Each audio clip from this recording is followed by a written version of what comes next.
I have a bitch. I'll tell you what, man. You want to know how to lose a Major League Baseball playoff game? All you have to do is hire Aaron Boone. So you pull out Fried with less than 100 pitches, right? And you get the bases juiced in the ninth inning with no outs. You don't send a runner at third. You're down 3-1 to the Sox. And you don't take a chance and you go analytics. Aaron Boone sucks. How is that guy the manager of the New York Yankees with a record of 22-24 in the postseason? How are you the manager of the New York Yankees? How is that possible? My God, does he suck. I have never seen anything like it. I'm watching it in Game 2's tonight, by the way, too, so I'll be watching that train wreck. I mean, bro, when you're in the postseason, you're Kurt Schilling, man. You're doing whatever it takes to win. You're not sitting around waiting for something to happen for you. You got to go make things happen. Holy cow. Man. Red Sox guy throws 7 2/3, gets 11 Ks. They end up going into New York and they get a win. Man, you talk about gold standard of baseball has been dropped in New York. There's my I grew up a New York Yankee fan. And to see that happen like that last night, incredible. Now I know why the Yankees have sucked for a decade. Decade? Hell, we're going on 2 decades. My God almighty. That was brutal last night. You know what? I'm almost praying that the Yankees lose tonight so that Aaron Boone and Brian Cashman could be fired. I'm almost praying for that to go down. Good grief. Watch Ohtani later on. Hits 2 bombs. Leads the game off. I love Terry Francona, but he's out horsed in that game and in that series against the Reds. I don't know, man. I just, again, I mean, my bitch is with the Yankees on how not to manage a playoff game. Good God almighty. Guys, do me a favor. Please hit the like button. So much to get to as we're going into now week 5 of the National Football League, college football this week. Big games, Florida State, Miami, obviously for me.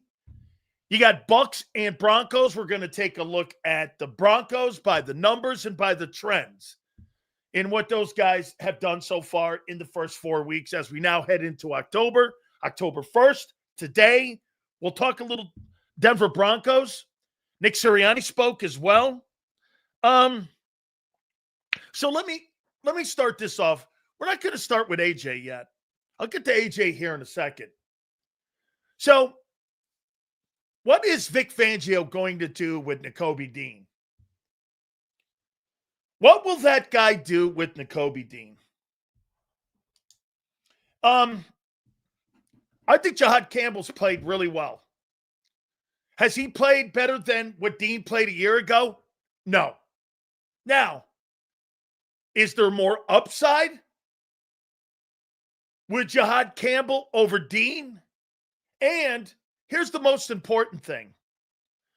Do I trust Nakobe Dean? The answer is no.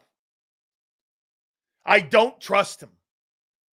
It's not because he's not a good ball player. I can't trust his health. I can't stunt. Follow me, guys.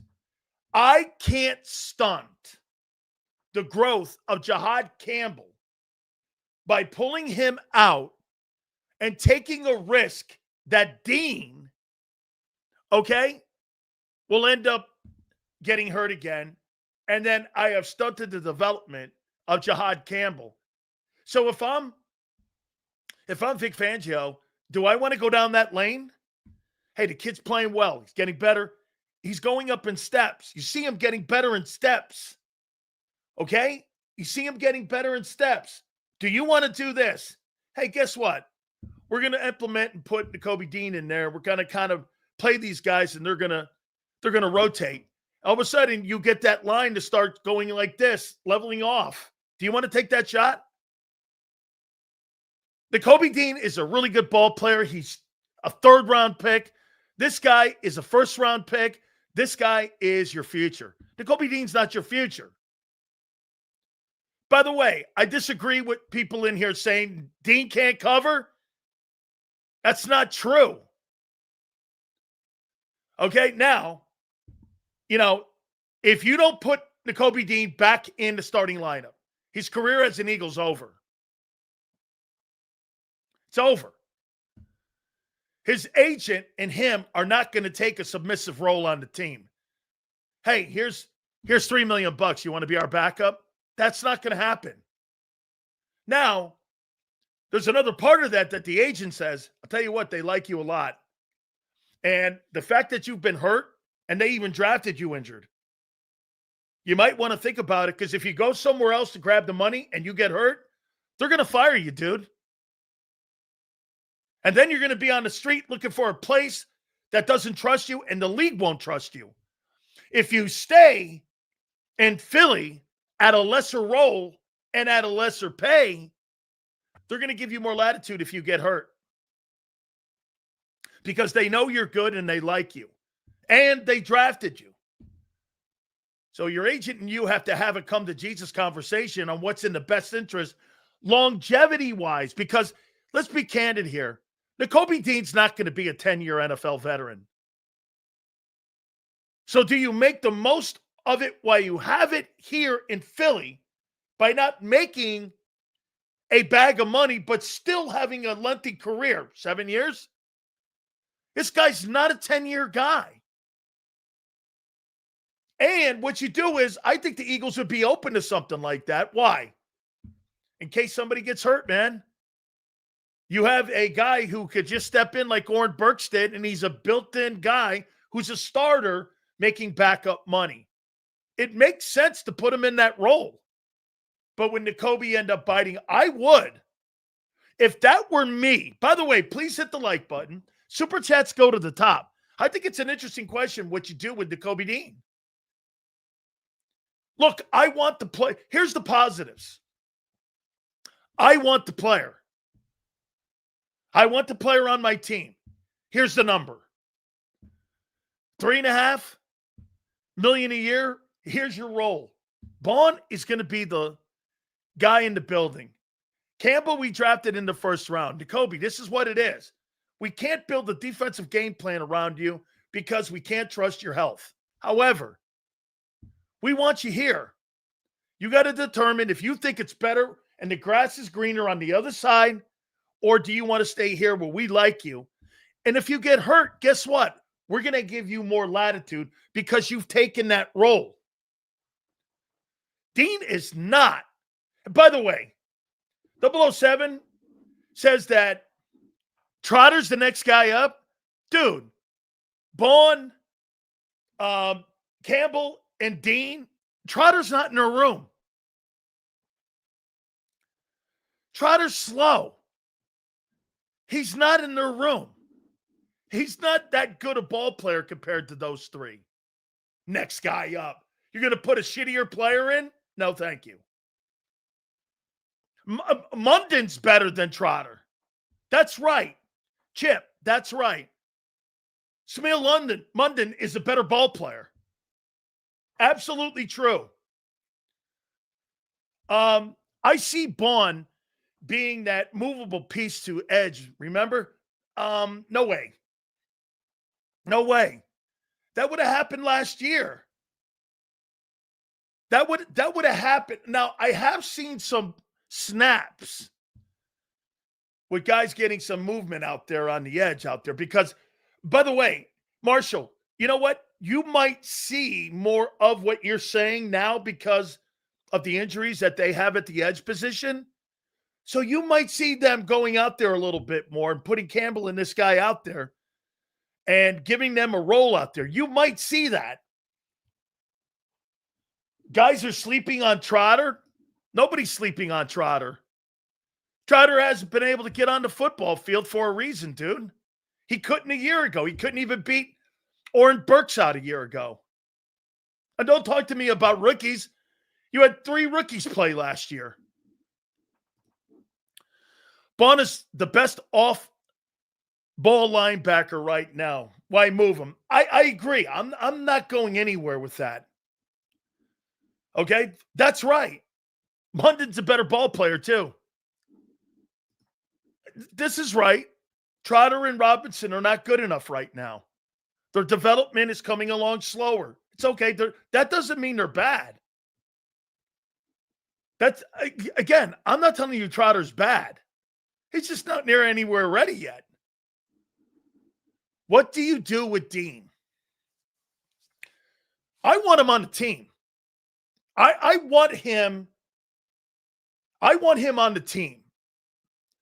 And I would try to sell it to him this way. Listen, Bond's got what? He's 27? 2 years, 3 years? You and Campbell could be the starters.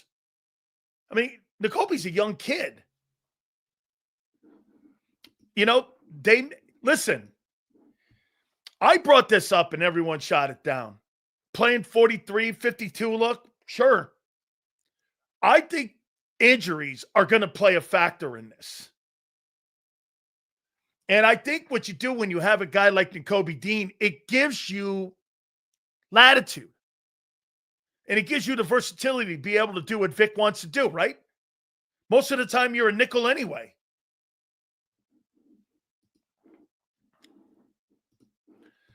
I'm expecting a lot of blitz packages with Bond, Dean, and Campbell.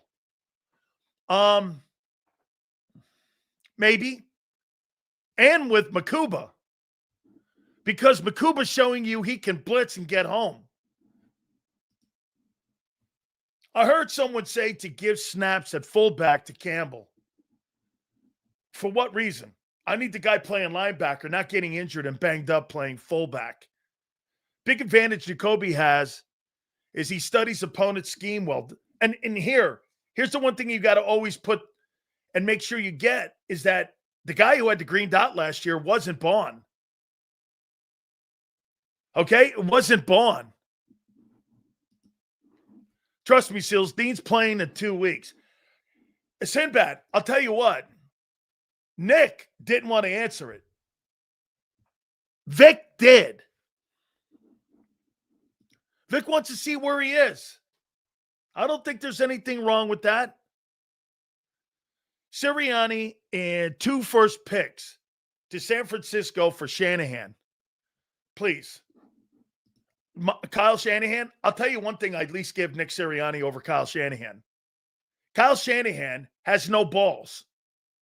Nick may have too much balls, but I don't want anything to do with Kyle Shanahan. I don't think Kyle Shanahan is a very big game coach. I just don't. Get this. I have no interest in Kyle Shanahan being my coach. I'm not sold he's a great coach. Great play designer. Great designer of offensive schemes. Knows how to really help quarterbacks become better than what they are. Jimmy Garoppolo, Brock Purdy, all of these guys in other places are bums. All good. Get them in a game that matters. Those couillons turn into raisins. I'm not sold he's a big game coach. I mean, this guy knows what he's doing with quarterbacks. He surely does. Play designs, all of that. Fantastic. You get him to the most important time, to a Super Bowl, 2-minute drill, going into half, at the end of ball games, I think he's lost. By the way, Battle Royale today at 4:30. Xander's going to join us at 3:30. What does Vic do with Nakobe Dean? Yeah, man, I want him on my ball team. And with him being on the ball team, his time in Philly's not up yet. It is not. Marshall, thank you very much, dude. It's not too far-fetched. Bond is an NFL that's adapted to Vic's system. He has really, man. I mean, Vic's system Marshall has taken the best of what Zach Bond does, his ability, and it has definitely flourished in his system. When we had nothing, Campbell has a higher ceiling. Absolutely true. I think you can blitz him. He's going to be better off ball, in my opinion, and flooding the gaps. He was handpicked. Bond also, again, listen, also fits the bill of what Vic is asking the edges to do in his defense. All of this is true, what Marshall is saying here. Okay? He's right. He adapted to Vic's system, and that system is, same thing with Nakobe too, Marsh. He's taken, look at Nolan Smith. The system that Vic put in, Nolan got better. Nolan and Nakobe Dean were train wrecks. They were absolute train wrecks. They were going nowhere. Vic puts that system in. Nolan got better. Dean got better. Bond was created into this super monster linebacker. It all accentuated the skill set of those players that they had in them that they just didn't know. There's no doubt that that system gets the very best, thank you, brother, of the player. And prior to that, who were those guys? Those guys were floating on being cut. Sills, would you try to run more stretch and toss plays in offense?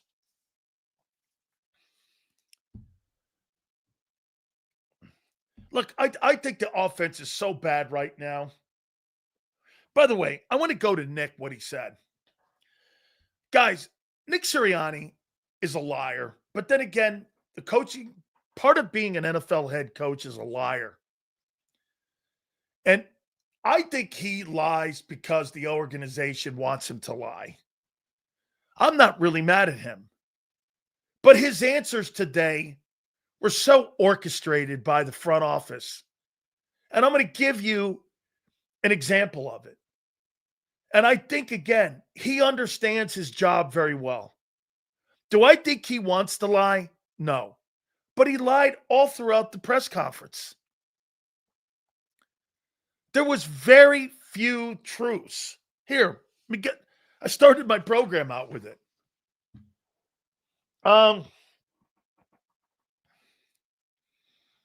He was asked the question about getting the play in on time, and he never fucking answered it.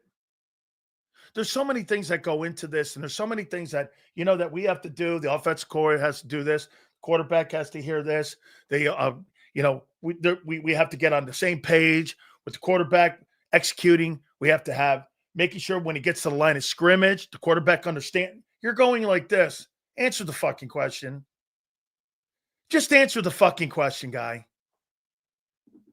He couldn't even answer the fucking question on why they can't get to play it on time. Cry, y'all, cry. Baby Brown, tears, Bond will be edge and excel. You heard it here first. All right. How the fuck do you have all these superstars on offense? Right, and you're rivaling the Titans for the worst offense in football. Nick and Kevin need to go this offseason. That's extreme. But here's old Nick. How do you get the play in on time? Well, you can see it go here, and it goes here, and the player and the quarterback and the AKP. We have to do this, and we have to make sure that all the procedures for us to be able to fix things on getting this and that. And I was going like, he could have gave me the instructions on how to put a three-legged grill together, and it would have made more sense than what he told me on getting the play in on time and the procedure to get the plays in on time.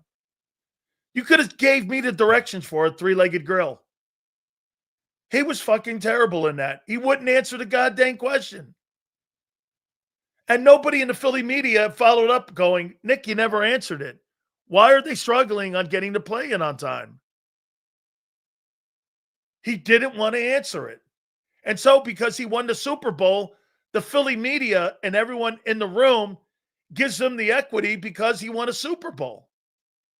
Dude, nobody's asking you to break the code on the Da Vinci Code here. All they're asking you is, how come they're struggling on getting the play in? You know what it is? Nick doesn't want to blame anyone. He doesn't want to blame Jalen. He doesn't want to blame Kevin. He doesn't want to blame the execution of the players. I don't know. Maybe that's the way to go. Not blaming anybody publicly. Maybe they do it privately. I'm not behind the scenes there. But Jesus criminy, dude. Media guy asks a question. Nick Sirianni refused. You know how he refuses to answer questions? He gives you the instructions to a three-legged grill or an hibachi. You're like this, fuck guy. He asked you a simple question. They asked him a simple question about his culture the other day, and he couldn't answer that. Criminy, guy. It's nauseating to listen to him, and almost 90% of it is all bullshit. Dude, what culture?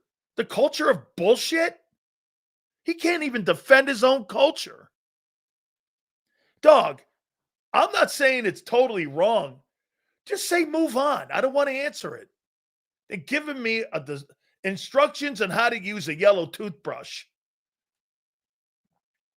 Dude, you know what? The next time you're asked that question, Nick, give me the instructions on how to put a bicycle together.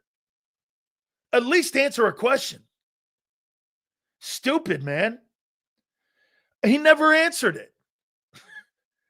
Here's one thing he did say. We have to do a better job getting the ball to AJ and Devontae. Well, Jesus, is that an epiphany or what? We have to do a better job at getting the ball to them. The number one priority and our objective is to try to get guess what he said? The number one objective is to get the ball in the hands. And then he went in to do this. We have other playmakers too, like Jahan Dotson. Nick, Jahan Dotson is going to be cut in the offseason. He's a playmaker. You're comparing Jahan Dotson to Devontae Smith and A.J. Brown? You have other playmakers? No, you don't. Not like those guys. Bullshit. Again.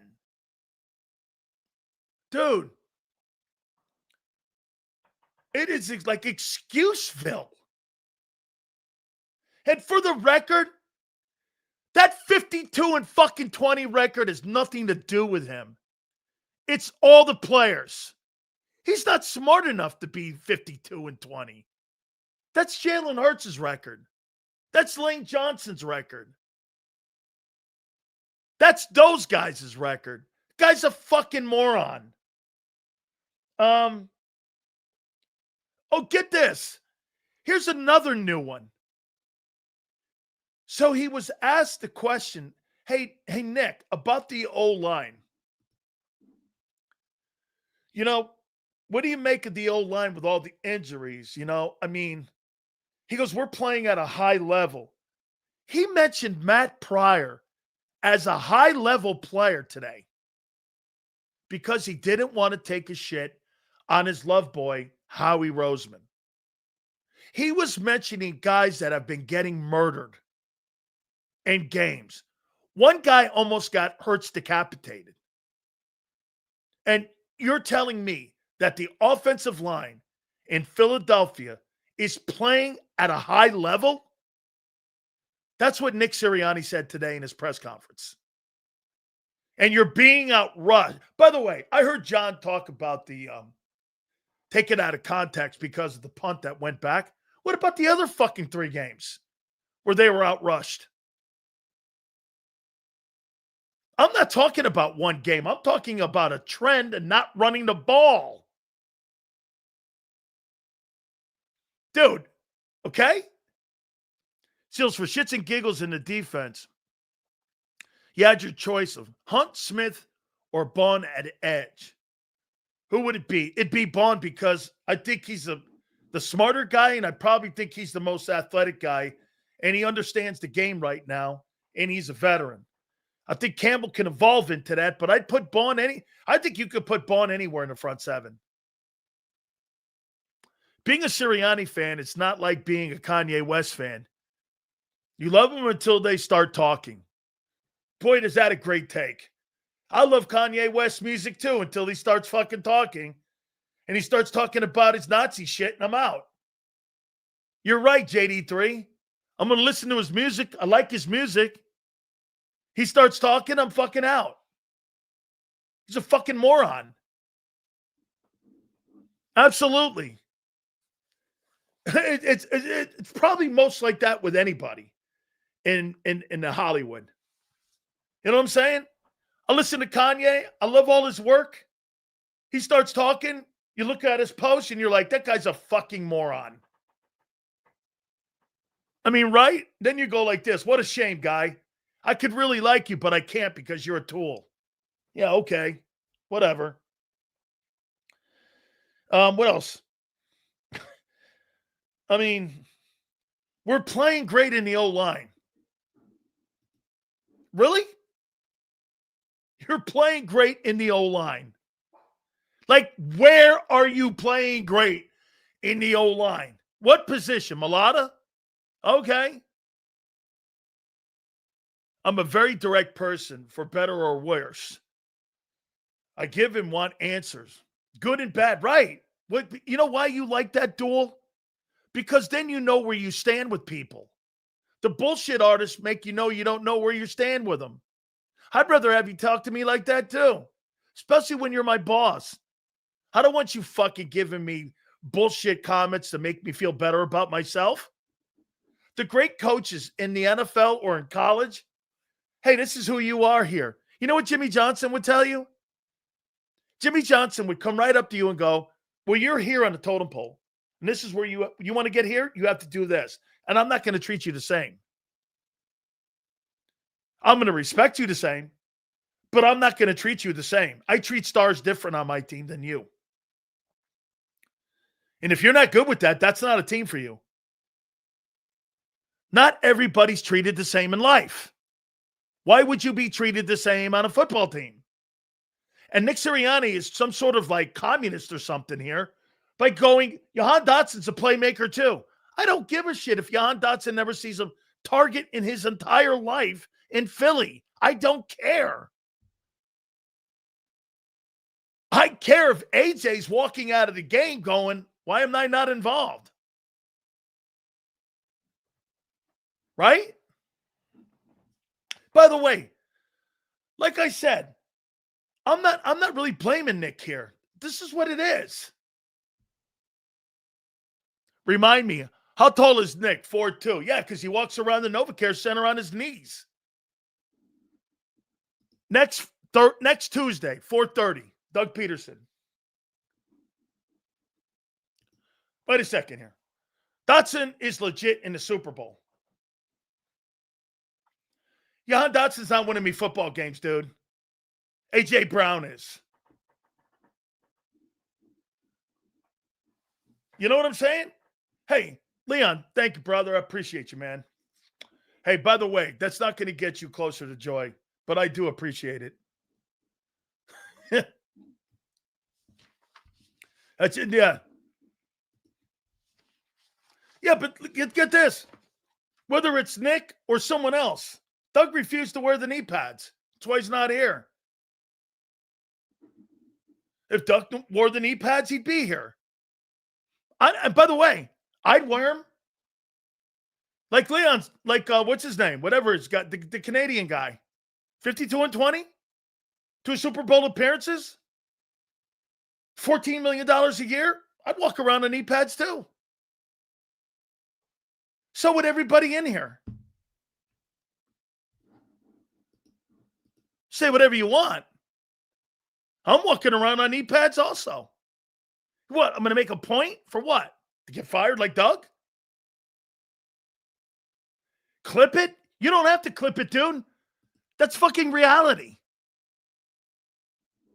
People are bought and sold morally every day in this country. Are you under the impression that I'm against what Nick's doing? And that I would make some sort of like coaching statement? You're wrong. You're wrong. Sills, this train is fucking one bad turn away from going off the tracks and exploding. Yeah, of course it is.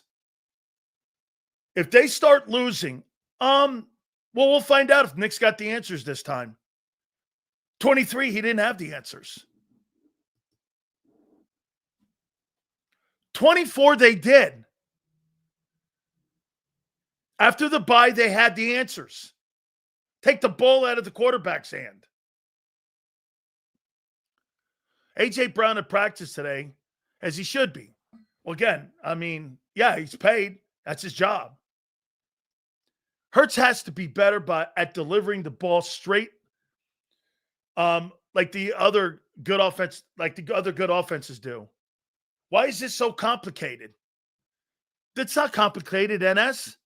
You have the least complicated offense in pro football. This is not complicated. That's part of why it looks predictable. NS, here's why you're winning. You're winning in spite of a high school quarterback's offense set up for him because he's limited. He's excelling in that high school offense. And you have great players up and down the roster. You have sporadic micromanaging coaches on offense. You have one head rooster. Here, let's ask you a common sense question. Who's in charge of the defense for the Philadelphia Eagles? Who's in charge of the defense?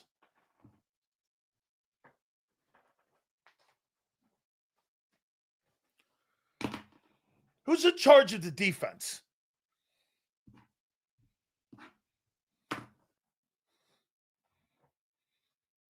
Vic's in charge of the defense, right?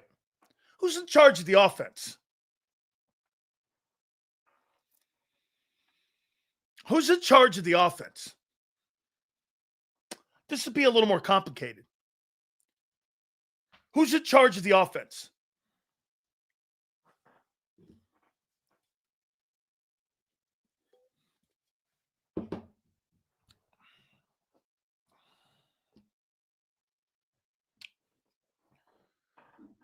Multiple people. Julian Laurie. Okay.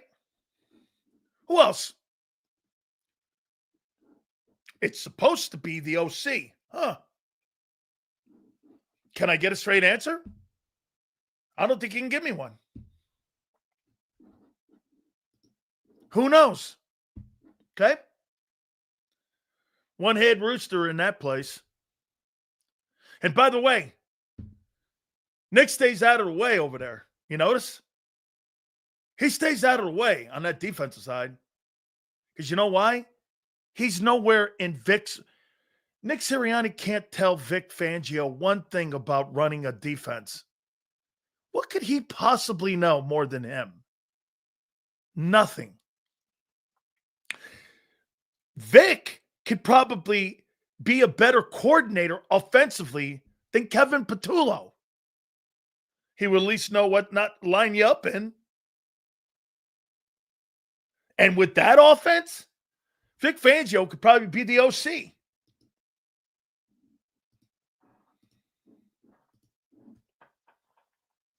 I don't know, Sills, from the press conference, seems like Nick was in charge of the defense.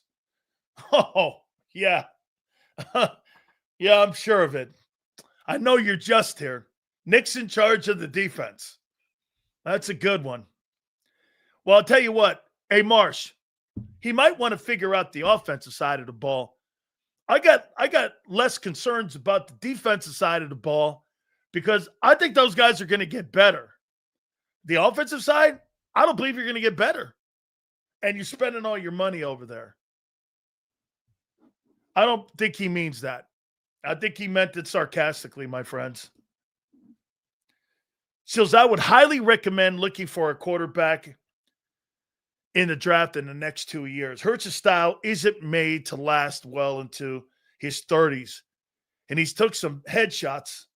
We need to stay ahead of the curve. Man, you're going there already?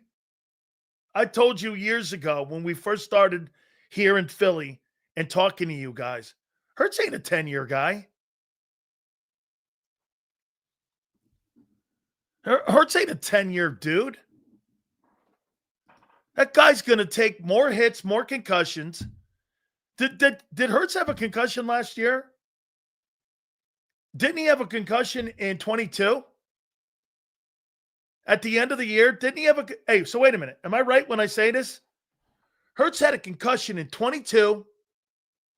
Hurts had a concussion in last year. And Hurts is taking hits now, right?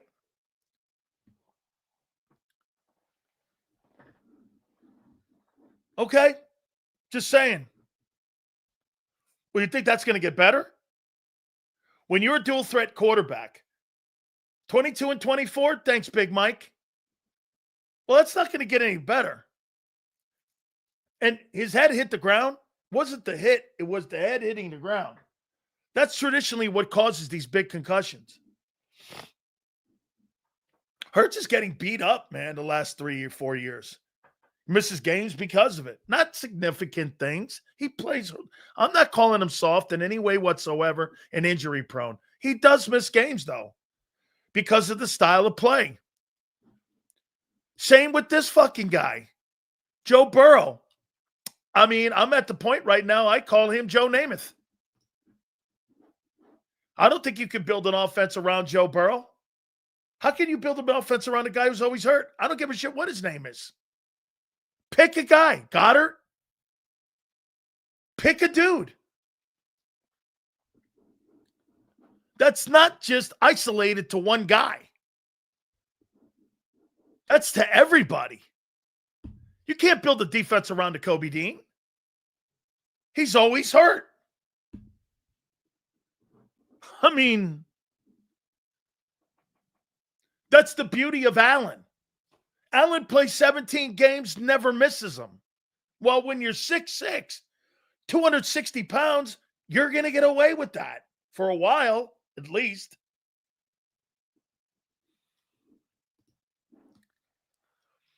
Every single player susceptible to injuries. No quarterback's out there and doesn't get hurt. Whatever, dude. The fuck? You can't build a team around Joe Burrow. Asshead. Hurts isn't a pocket quarterback now, much less than when he's 32. He'll never be a pocket passer, man.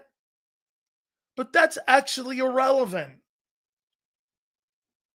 It really is. It's irrelevant. Dude, Burrow needs an offensive line like the Eagle O-line a year ago. Cincinnati needs to put a team around him or career will be short. Yeah. Angelo, isn't that funny? I say that to you that there's no good team around Joe Burrow. They got two good players around him. Not a good team. There's not a good team around Joe Burrow. There's two good players around him. By the way, that's not an excuse. That's reality. There's good teams. I mean, listen, there's good teams and bad teams, right? In the NFL, Jets are bad. Eagles are great, right? That's not an excuse. Now, it's not an excuse for the owner who put shitty people in charge. You're right on that one. Go listen to it, Sills. The way Nick was answering questions about the defense, he didn't reference Vic one time. Yeah, because you know why? I think those two guys have a little bit of a power struggle in that building because Vic runs things his way. He wants his players practicing and being more conditioned. And Nick walks around, in my opinion, 4'2", and he walks around on his knee pads. And Vic doesn't walk around on knee pads. But Vic's got to tolerate the guy who walks around on knee pads because that's the way you have to be to have an NFL head coaching job in Philadelphia, and for that matter, a lot of other places. And Vic doesn't run his football side like that. Yeah. I mean, get this. I think he's probably pissed off that Vic was asked a question about Dean and what you're going to do with it, and he didn't clear it with the head coach. That's usually the head coach's call. What are you going to do when a player comes back from IR? That's not Vic's call. That's the head coach's call. And Vic answered it. Do you understand? There's a head coach, an OC, and a DC. Listen to Kevin Petula the way he answers questions. He answers it like Vic. Or excuse me, he answers it like Nick does. Vic doesn't answer anything like Nick, these questions when he's there. And that tells you all you need to know. Vic Fangio and Nick Sirianni aren't on the same page when they address the media. I am really shocked, actually, that the Philly PR department, Bob Lang and them guys, allow Vic to do all those questions. As a matter of fact, I'd like to know how long Vic talks compared to Michael Clay and to Kevin Petullo, because they're going to start shortening that up a little bit. Vic's talking about injury players. That's the head coach's responsibility. I'm telling you, man. I've never heard a DC call. Hey, ask yourself this. Do you guys ever remember the offense or defensive coordinators in New England ever talking to the media?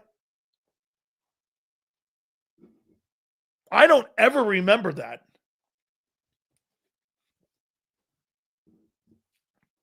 I don't really see coordinators talking. I mean, I don't really see that like a lot.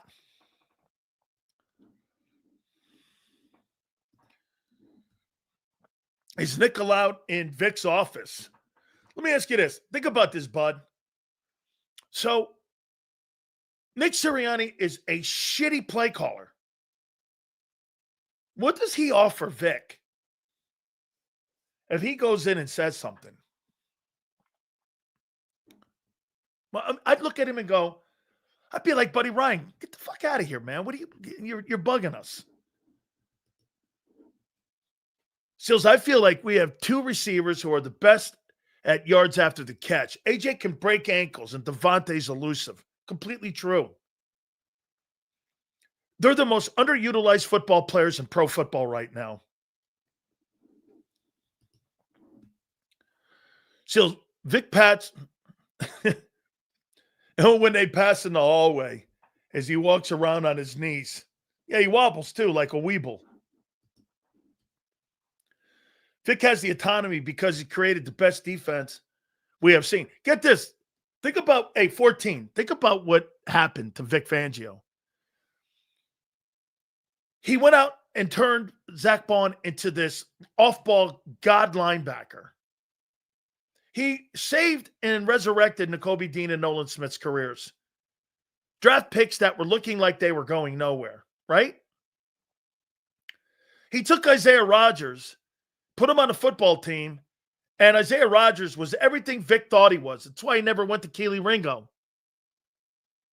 The best defensive cornerback in pro football right now is Isaiah Rodgers. And Vic knew that. You know why Keely couldn't get on the field? Because the best cornerback in pro football is now playing in Minnesota. Tecmo Bowl playbook for Nintendo was more complex. Yeah, go to Madden. Take a look at that one, Hollywood.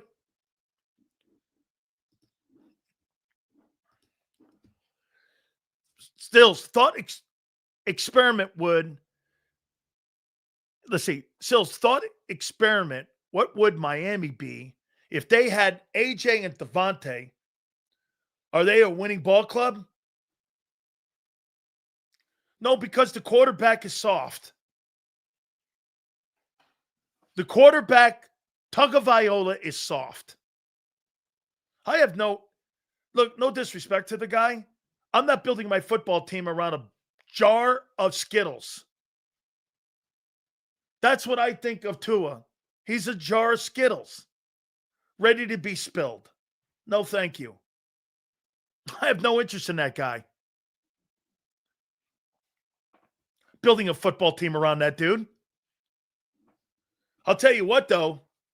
Hey, Josh, you put Jalen Hurts down there with Waddle and them guys in that run game, Jalen would win down there in Miami. I'm convinced of that. Yeah, I'm convinced of it. You put AJ or Smitty with Josh Allen, they're 1,700 guys.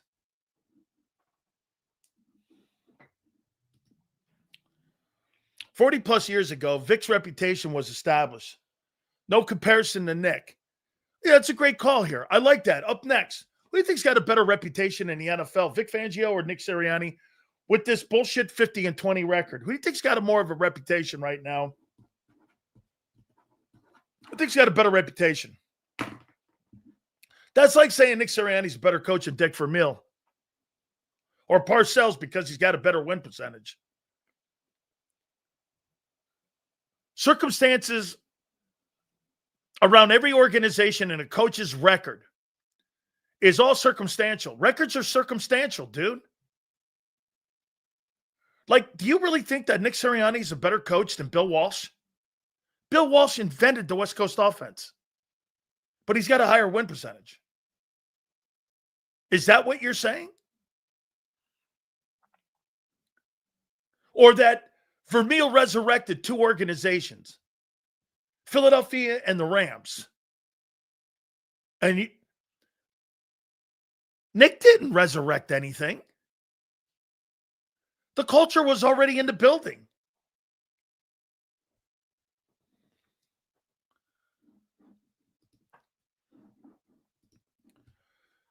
Did you hear what Dick Vermeil said on Seth Joyner's show about AJ?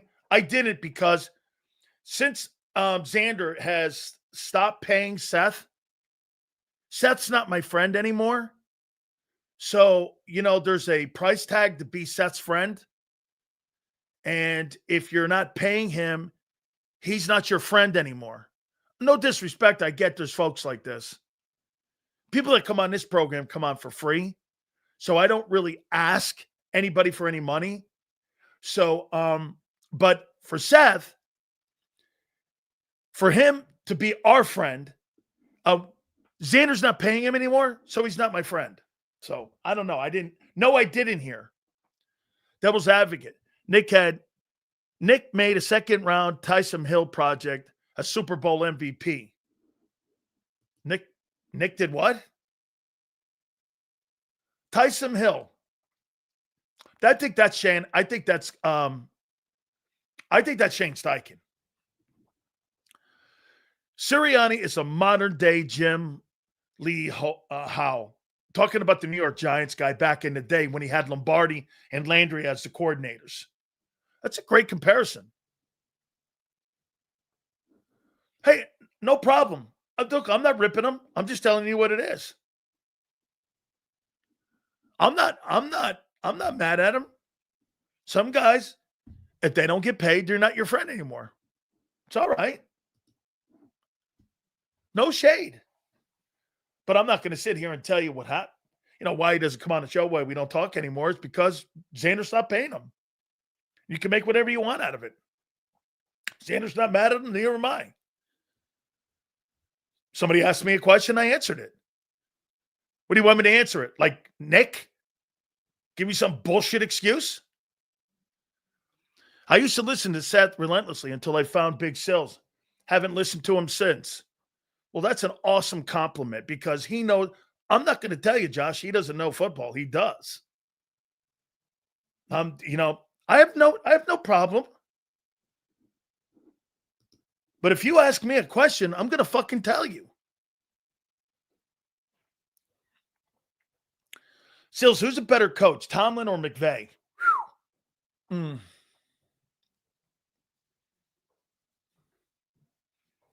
McVay's a better offense. McVay is the Mike Tomlin of offense. Mike Tomlin's my favorite coach. It's a guy I'd want to play for because you know why? All the things I just explained to you. Mike Tomlin is going to put you in your place and you're going to know where you are immediately. And I've known Sean a long time. and I like him a lot. A lot. Okay? Maybe I'm jaded too because John doesn't really like him as a coach, not as a person. But I've known him since he was a ball boy with the Bucs. And when he was a ball boy, working his way up, being the quality control guy, and then he worked his way up into, a coaching position. He's worked really hard at it. Okay? I mean, so I like him a lot. Tomlin holds you accountable. Doesn't really fight. No, right. Well, that's how you're going to win, dude. Nick doesn't hold anybody accountable. He surely doesn't hold Jalen Carter accountable. That's a bullshit line. I don't believe him. I don't believe Nick Sirianni. I believe Mike Tomlin. Tomlin really worked his way. Yeah, he went through Tony Dungy. And Mike Tomlin was in Kansas City with Herm Edwards and all those guys there when they were in, I think it was under Vermeil. Tomlin is a great coach. His issue is not having a quarterback. That's right. Their transition play, Chris, from Roethlisberger to where you are now, you've landed on like all these bum quarterbacks that you've had. Justin Fields is a bum. Mason Rudolph? These other guys that they have? And you landed on a 41-year-old guy. Their transition out of the quarterback position was not good enough. It's just not been. And so, they're paying for it. They stuck with Roethlisberger too long. Yeah, they need a quarterback. What defines a great coach? Winning. I think what defines a great coach is, to me, a guy who could go into a place no matter where it is on the planet, and he puts a winning environment into the room, and it's his environment. Not a ready, self-made team where you walk in and you just sit down and you're part of it. Now, not upsetting the apple cart. George Seaver did the same shit Nick did. Walked in, didn't mess anything up. Listened to what the organization wanted to do when Carmen Policy ran it. And Ed DeBartolo, they brought all the position coaches in. They made all the decisions in personnel. And George won 2 Super Bowls. Won 108 games and lost 35. Nick Sirianni is nowhere near the coach that George Seifert is, according to some of you. Look at the record. Look at the record. He's been to 6 NFC title games. Where are you better than him? Where? Name me one place you're better than George Seifert. Where? Where are you better? You're not better record-wise. This guy's won 100 games in 8 years. 2 Super Bowl championships. 5 NFC championship games. The fuck are you talking about? Better than George Seifert. And in his first 4, he won 2. Yeah, well, okay. Here, relax. It's only 5 years. Let's take a look at that then. Let's see how he started out. First 5 years, George Seifert. Relax.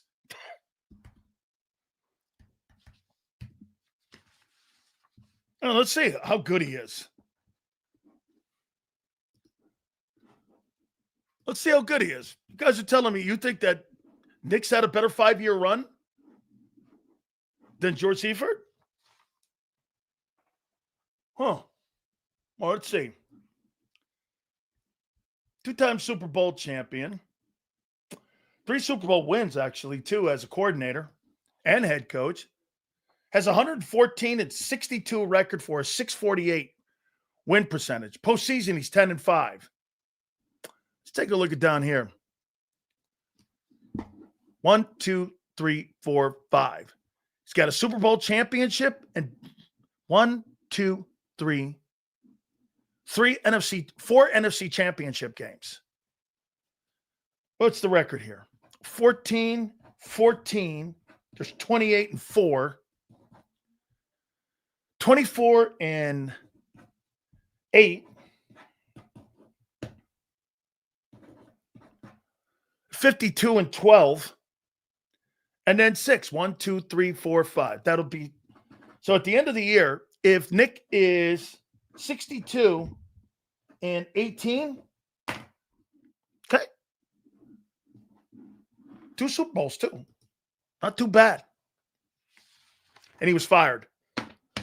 Remember that. I mean, first 5 years, he was 52 and 12. What are you talking about?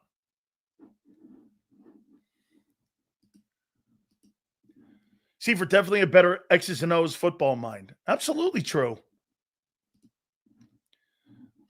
Let's see here. Seifert definitely. Okay, we got that. All right.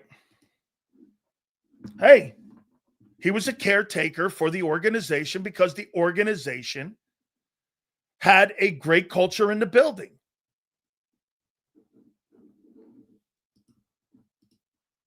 Seifert had Montana and Young. He never coached Joe Montana.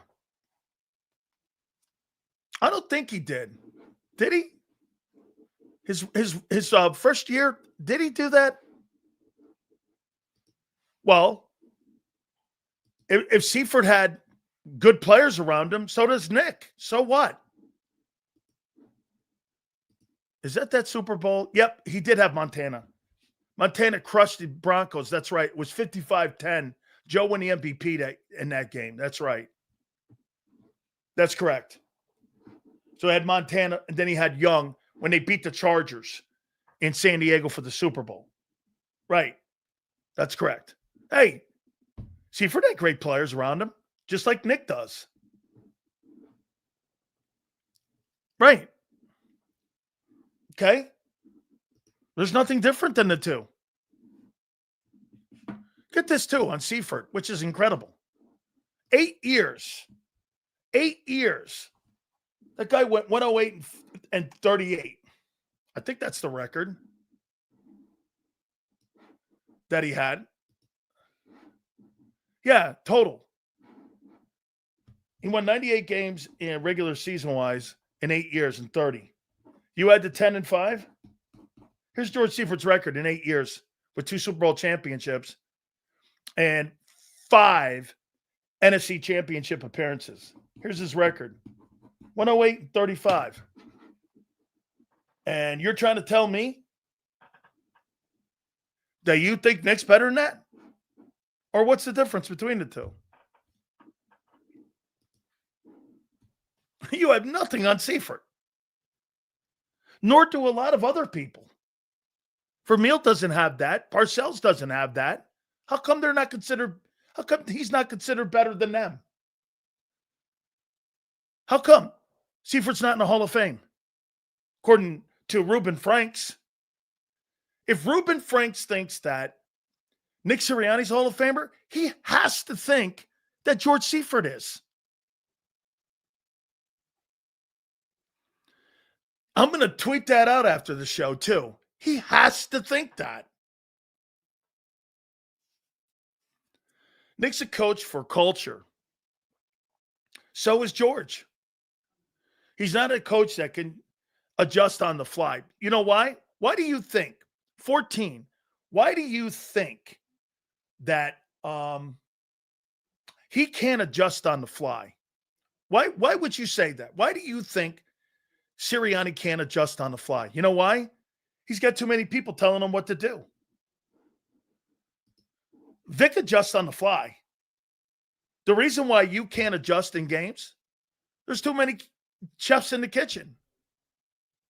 There's not one man with clarity that's calling plays. That's why it's jumbled. You know why there was clarity a year ago? Your run game was dominant. You didn't really have to do too much switching. And you know why all of you, even people on my network, were saying we didn't have to throw the ball last year because we had a dominant run game. Look how less creative you have to be. You didn't have to come up with ways to move the sticks on a week-to-week basis. I've never seen so much Italian on Italian crime. Sileo versus Petula and Sirianni. I am starting to feel that too, my friend. Hey, I'm with you, JD3.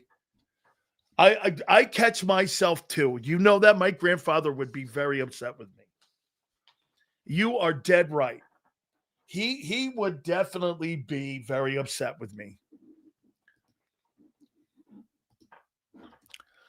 Seifert was a former DC, not an OC. I know who George Seifert is. They seem to be more grounded. I got it. As a head coach, the OC guys seem to get a little bit too big-headed too fast. Not a terrible take. Okay. And you get elevated more being an offensive coordinator, you a D coordinator, being a head coach in the NFL. You're dead right. Dime. I was out in the Bay Area at the time when Seifert got the job, and I was on the air. I couldn't believe that the Bartolo went from one extreme to the opposite extreme. A guy like Bill Walsh, who created the West Coast, you went completely polar opposite. And you went DC. I think, again, Seifert just went in there and made sure that he didn't upset the culture. The same thing Nick is doing. There's no difference between the guys. George won at an incredible pace.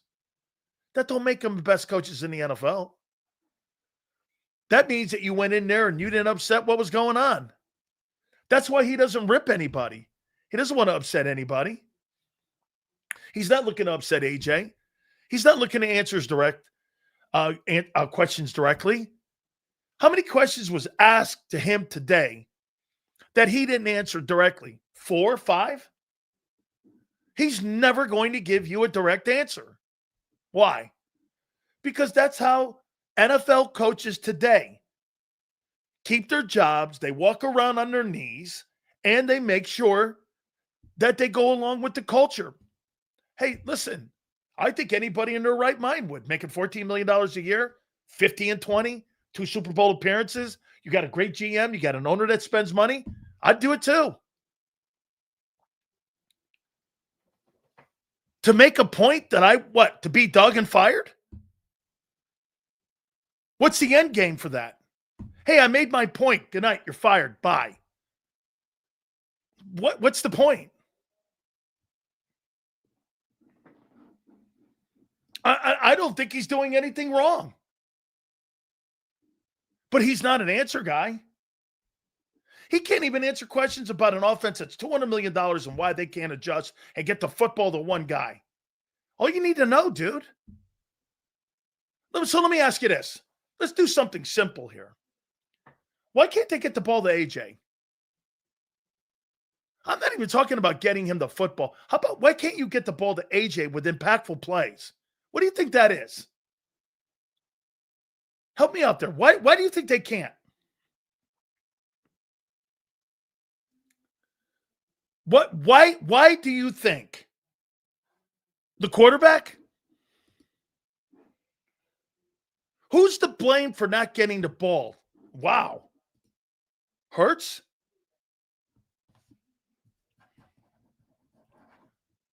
Is Hurts the reason you can't get the ball to AJ?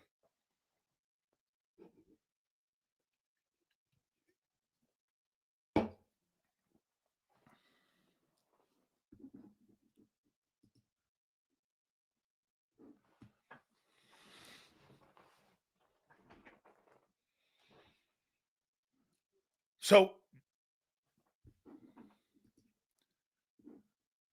Jalen, in your opinion, is the reason you can't get the ball to A.J. Brown. Well, this is an epiphany today. Not by me, but by you guys. So,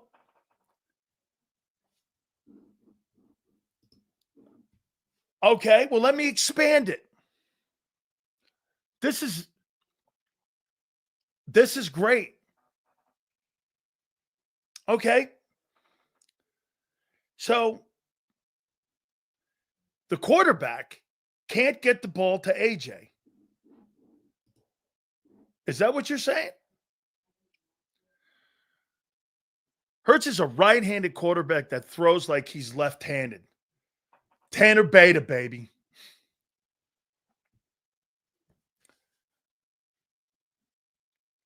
Well, here. So do you believe that then what I said to you the other day, that nobody in Philadelphia wants to agree with me? They don't trust him. Because if that's the case, how come they can't get the ball to him? It's not Kevin Patullo. Kevin Patullo is calling plays that the quarterback can execute. Okay? Just a conversation, man.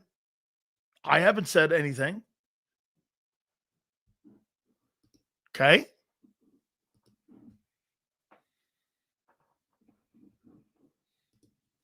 He missed most of training camp. Okay. Can we please just stop protecting AJ? It's bucking himself. AJ.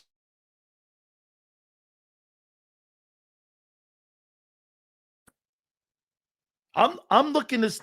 I want to hear what you say. Not what they say, because they're not going to tell you. Do you understand that? They're not, don't believe anything what they say. Because they're not going to tell you. Vic will, Nick will never. He's never going to tell you. I'm going to go to Senor. Senor, where are you there? Senor, repost that. Jalen doesn't speak up more for the offense. He just listens to what? Dude, he just listens to what? The 20-1 record? You know, you got to balance that too. I don't think what you guys are saying, I think it is a little Hurts here.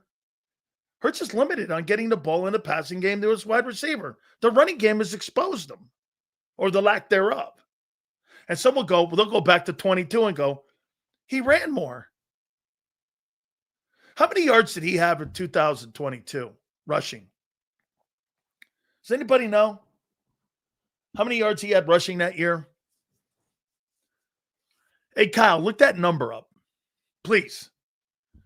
In my opinion, Jalen Hurts has something against AJ and him complaining in a game about getting the ball. So, in turn, AJ runs half-ass routes. No effort when calls are going to AJ Brown. Okay. He had 760 yards. Has he been close to that number since 22? Has he been close to that number? I'm curious. I don't know. I'm off the top of my head here. Thank you. 14. Shields, love your podcast, man. I'm not hating on you. It's just people chat. No. Sean, I am in no way. I'm asking a question here. Okay. So 630 last year. And 605 probably what? In 23? Is that what you're saying? 605 and 23, 630 last year. Okay. That's not far off the number. 70 yards here. Plus there were games missed, right? Okay. Hurts is more effective with his wheels and getting out in the perimeter on third down. He's a third down nightmare. Jalen's a third down nightmare. And teams have not been able to figure out. By the way, you know why Hurts can get out in the open? Let me show you something here, guys. Okay, if you had Juju Smith-Schuster and you had Jahan Dotson playing your Y and Z, and Jalen Hurts dropped back, my number one thing would be containing Hurts. I don't give a shit about those wideouts. I'm either going to blitz you, single cover those guys. They're not going to make plays to beat me. They're just not, unless Mahomes is back there. You're not beating me. But because you have AJ and Devontae, they're the best decoys in pro football. They are turned them into decoys. because I have to defend them. They're too gifted. That's the secret sauce to the offense. It's the names on the back of the jerseys, the O-line, the running back, the quarterback, and how he's designed to play, and the wideouts, the fucking wideouts. I have to defend AJ and Devontae. No matter if the quarterback throws for 2 yards a game. Hurts, that's the guy I don't he's the lesser of it. AJ and Devontae are the guys. I have to cover that. Look at what Vic and how Vic handled Patrick Mahomes' wide receivers in Kansas City when he blitzed all the time. He didn't give a shit about those wideouts. No Xavier Worthy. Who else? No Rashid Rice. They had all them other bums in there. He didn't give a shit about them. He knew they weren't beating him. The only guy that was going to beat him was the QB, right? That's reversed in Philly. Why do you think Hurts is so wide open? So wide open every single time he takes off on third down. You have to defend the numbers.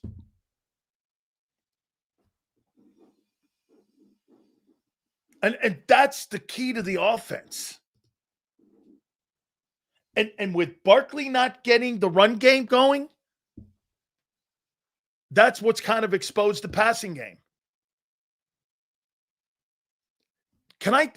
How many people would agree with this?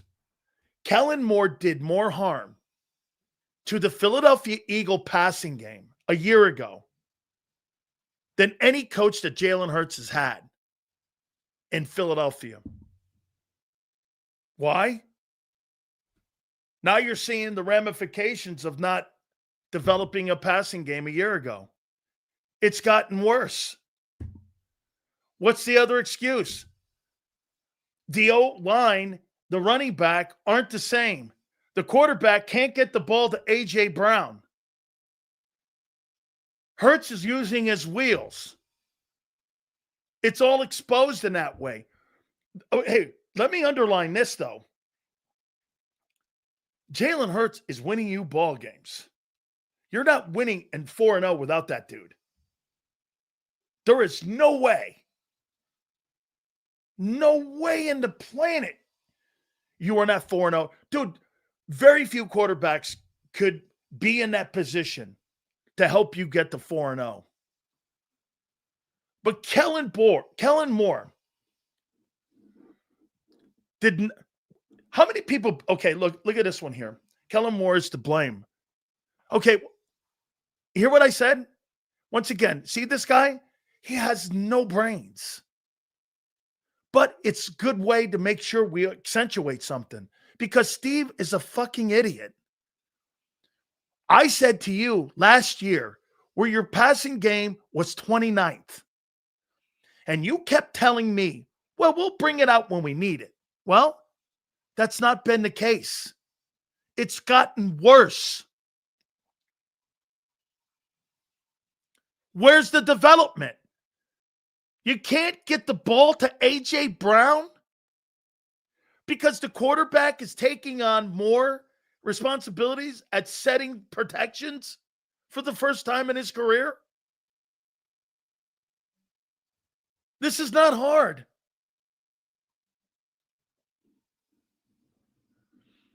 It's not hard. They didn't bring it out against the Rams. They did it in desperation. And get this, all of you thought they were going to take a page and go, well, hey, we saw what we did. And then you know what we're going to do? We're going to go back to doing what we did before. Nothing changed. 2018 National Championship game, Hurts was benched because he couldn't push the ball down the field, and it limited the play calling. Absolutely true. That, Randy, and I thank you very much. Randy, this dynamic hasn't changed. They put in Tua, and the game changed. He wins, yes, but he holds back the offense from reaching its full potential. Well, ask yourself this, though, Randy. And this is where I have to go on the other side and ask you this. Is it more important to reach the full potential of the offensive players on your offensive huddle? Or is it more important to win as a team? You think Scottie Pippen ever really developed and got to his potential of what he could have been? Or did he have to sacrifice his game to play in a system with Jordan? Right? I mean, Jordan had to tailor his game back after winning all those scoring titles. So there's a sacrifice that you have to suck it up and go, wait a minute. At the end of the day here, to be fair to Jalen, sure, Tua is a better passer. He throws the spots. He's a better thrower of the football, led the NFL in passing, something Hurts will never do in his career. However, as a team guy, Hurts has done things with his team that Tua can't do in a lifetime. What's more important? Right? You're not wrong, Randy. But you've got to ask the question. Okay, is it more important to develop AJ? Even Jalen. The Eagles aren't developing Hurts as a passer. They have no interest in it. Or they wouldn't hire first-year coordinators. They don't give a shit about it. However, you'll play this way in this system until further notice. And if you don't like it, AJ, we'll work on a deal in the offseason for you.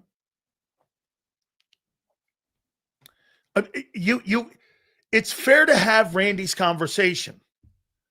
But Randy, you have to also be, and you have to also put winning in it. It's why it's really complex. They're not developing anybody. They don't care to. Jalen Hurts had his best coaching in 2022. We all see.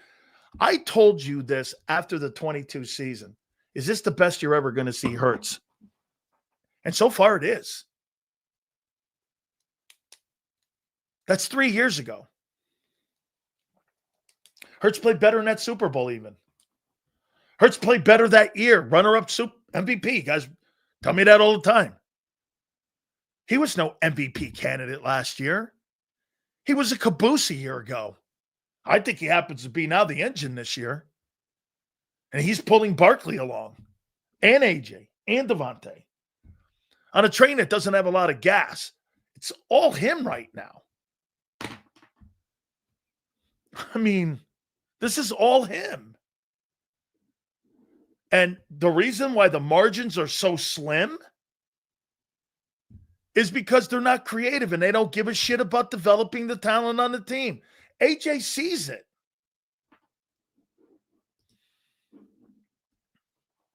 Look, I've never been really a guy to toot Jalen's horn, but in a limited role, no, I'll take that back. In a limited offense, he is maximizing every single thing that they're asking him to do to the fullest, which is not a lot. Do you guys agree with that? Jalen Hurts is maximizing every single thing that they're asking him to do to the best of his ability. I think that's all you can ask a quarterback to do because they're really not asking him to do much. And when he has to do more, he goes off script and runs. And that's why you're 4-0.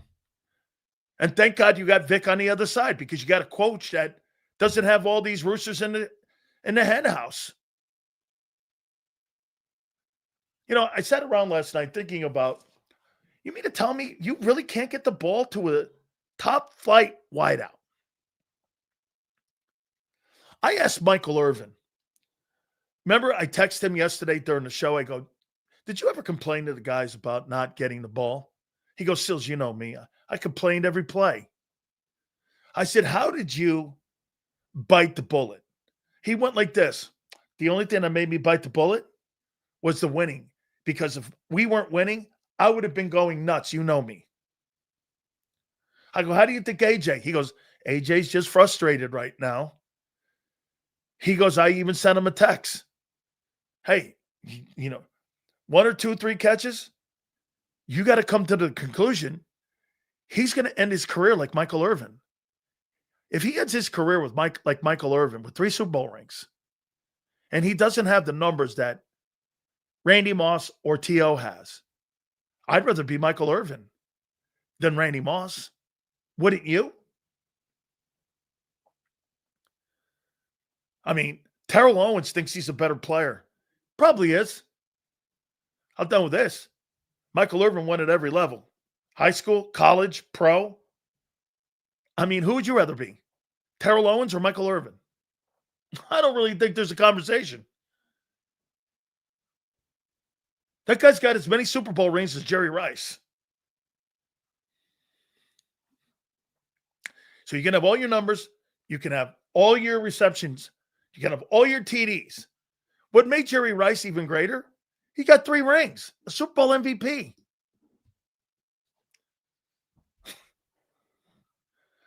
Jerry Rice would tell you the same thing. The Super Bowls are what validated everything for me. And Michael Irvin goes, yeah, well, these guys got more catches and more yards than me. Well, I'll tell you what, I'd rather be me. Whoa. You onto something, Sills? You think Hurts is trying to carry the team so he gets full credit? I don't think that guy thinks like this, dude. A quarterback's going to get full credit. It's normally built into the position. Hold on, pump. A quarterback doesn't have to say it. It's built into the position. You think Jalen Hurts is walking around the locker room going, I want all the credit. I want all the credit. He's going to get all the credit anyway. No matter what. Quarterback gets all the credit and all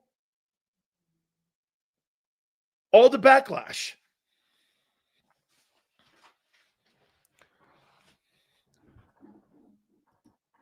Seals, you said rings don't matter when it comes to getting paid. Correct. It doesn't matter. Look at the positions. Paying an edge rusher is the dumbest thing on the fucking planet. It's the stupidest thing on the planet. I would never pay $40 million for an edge rusher. Never. All the top edge rushers in the NFL have done shit and are on awful teams. You win a Super Bowl with a guy with 8.5 sacks. Look at the edge rushers. Name me one guy who's had an impact in the league and winning. None. Zero. Let's get Trey Hendrickson. Why? He was on the 28th ranked defensive football team with 17 sacks. Whew. Boy, he's some impact.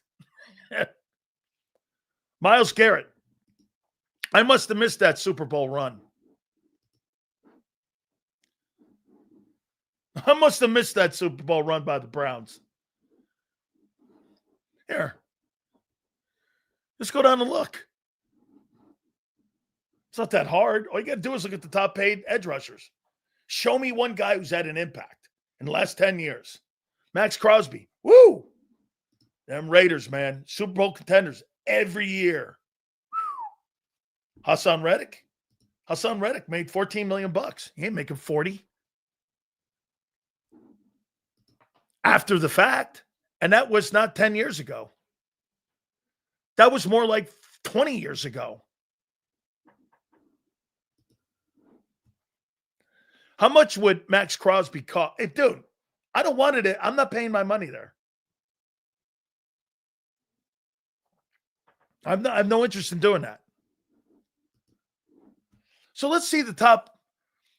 Look at Aiden Hutchinson. Aiden Hutchinson's probably going to break that spell because he's going to get paid. Now the question will be, at whose expense? And will Detroit get worse because they're paying an edge rusher? Hey, if Khalil Mack was so great, why'd the Raiders trade him? Correct. I'd rather have a fucking corner than an edge rusher. Here, who do you think's more valuable to a football team? Quinyon Mitchell or Trey Hendrickson? Who would you rather pay for? Q or Trey? Who would you rather pay for? I don't really think that's a debate either. The thing with Garrett's a special player. Okay? He is a generational dude. By the way, when I look at Myles Garrett and I look at Michael Parsons, I'm sorry, I don't see the same thing. I just do not. I mean, I don't see that. That guy was so good, he pulled his Browns team. It's a horrible organization to the number one ranked defense in the NFL 2 years ago.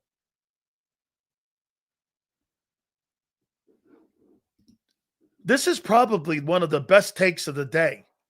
Steen's been our best O-lineman. I would say Milata, though.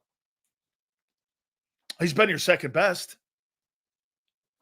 And respected Lane because Lane's been hurt. Dude.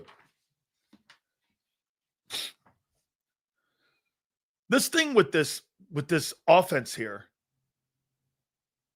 the quarterback is limited. There's no way to get around it. And Nick can't answer it because he knows it's the quarterback. But you know how they answer it? Every Sunday. And so they have to waffle this. You know the biggest problem you have right now in Philly? Managing egos.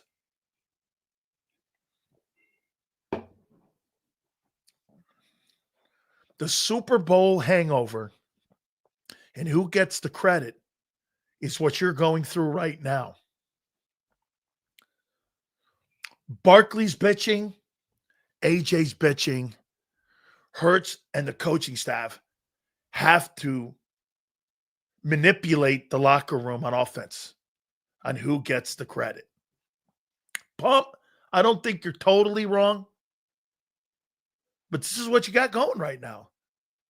The evils of success. I mean, I've never seen a football team 4-0 come out of a game with more drama on it, and it's the destruction of an organization and of a season. Look at Dallas. The drama in Dallas has been a 30-year-old drama that they can't outrun. Most teams get rid of the drama after a year. Okay? I've heard Barkley complaining about the fact that, right now, we've got to stick to the formula that we have. I've heard him saying it. Barkley's not going to bitch, but I've heard him talking. Hey, and by the way, why do you continue to run a guy into a hole that's not there? Rather than throw the ball to AJ. So you're telling me Kevin Patullo, Nick Sirianni, the offensive brain thrust of the Philadelphia Eagles, feels that it's more in the best interest of the Eagle offense to run into places where there's no hole than to get the ball to A.J. Brown and Devontae Smith? I'm not understanding that. Says you think there's too many voices on offense? Absolutely, man. There's one voice on defense. You got clarity. Seals Hurts wants all the credit for himself. He wants to be like Mike. Hey, Pump, I want you to stop this because you're starting to make sense to me. So you think he thinks he's Michael Jordan? Yeah, but remember something about Jordan. Jordan did compromise to win those championships. Then again, Last Dance was about him, wasn't it? Not about Pippen. Pippen had a problem with the fact that Michael didn't really want to share how all those things went down and how, hey, by the way, remember this, Michael Jordan didn't win shit without Pippen. He never won anything without him. Pippen's not on that roster. Jordan ain't winning. right? And Phil. This is funny. Sills, the Titanic was a beautiful boat until it hit the iceberg. So you're saying the Eagles are a beautiful boat and they're getting ready to hit the iceberg. Pump is a dumbass. Come on, Pump. Pump, I don't. Pumper is a Tanner Gobbler. He hates Hurts.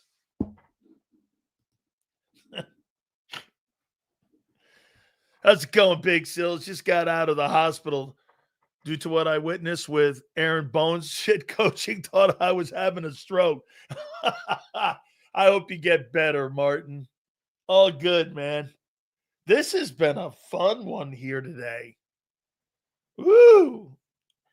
Did you hear old Nicky today, though, man, at that press conference? You talk about a bullshit artist. Woo! That was high and tight. Conservative approach is going to get Barkley hurt. Hey, no, just keep running him in a hole that's not there. Jalen wants to be Jordan. There's nothing wrong with that. That's the go-to hoop. To his Yankees stink, Aaron Boone stinks. It's the organization and how they want it. Hey, organization, they believe. Hey, isn't that funny? Remember Jordan's, you guys have to look at it. Remember Jordan's retirement speech? He said, hey, man, Jerry Reinsdorf and Jerry Krause, they were sitting there pimping around saying organizations win championships. Michael Jordan goes, no way, the players do. That's where you are right now. Damn, look at Pump. He's onto something. Hurts wants all the credit because he wants to be like Mike.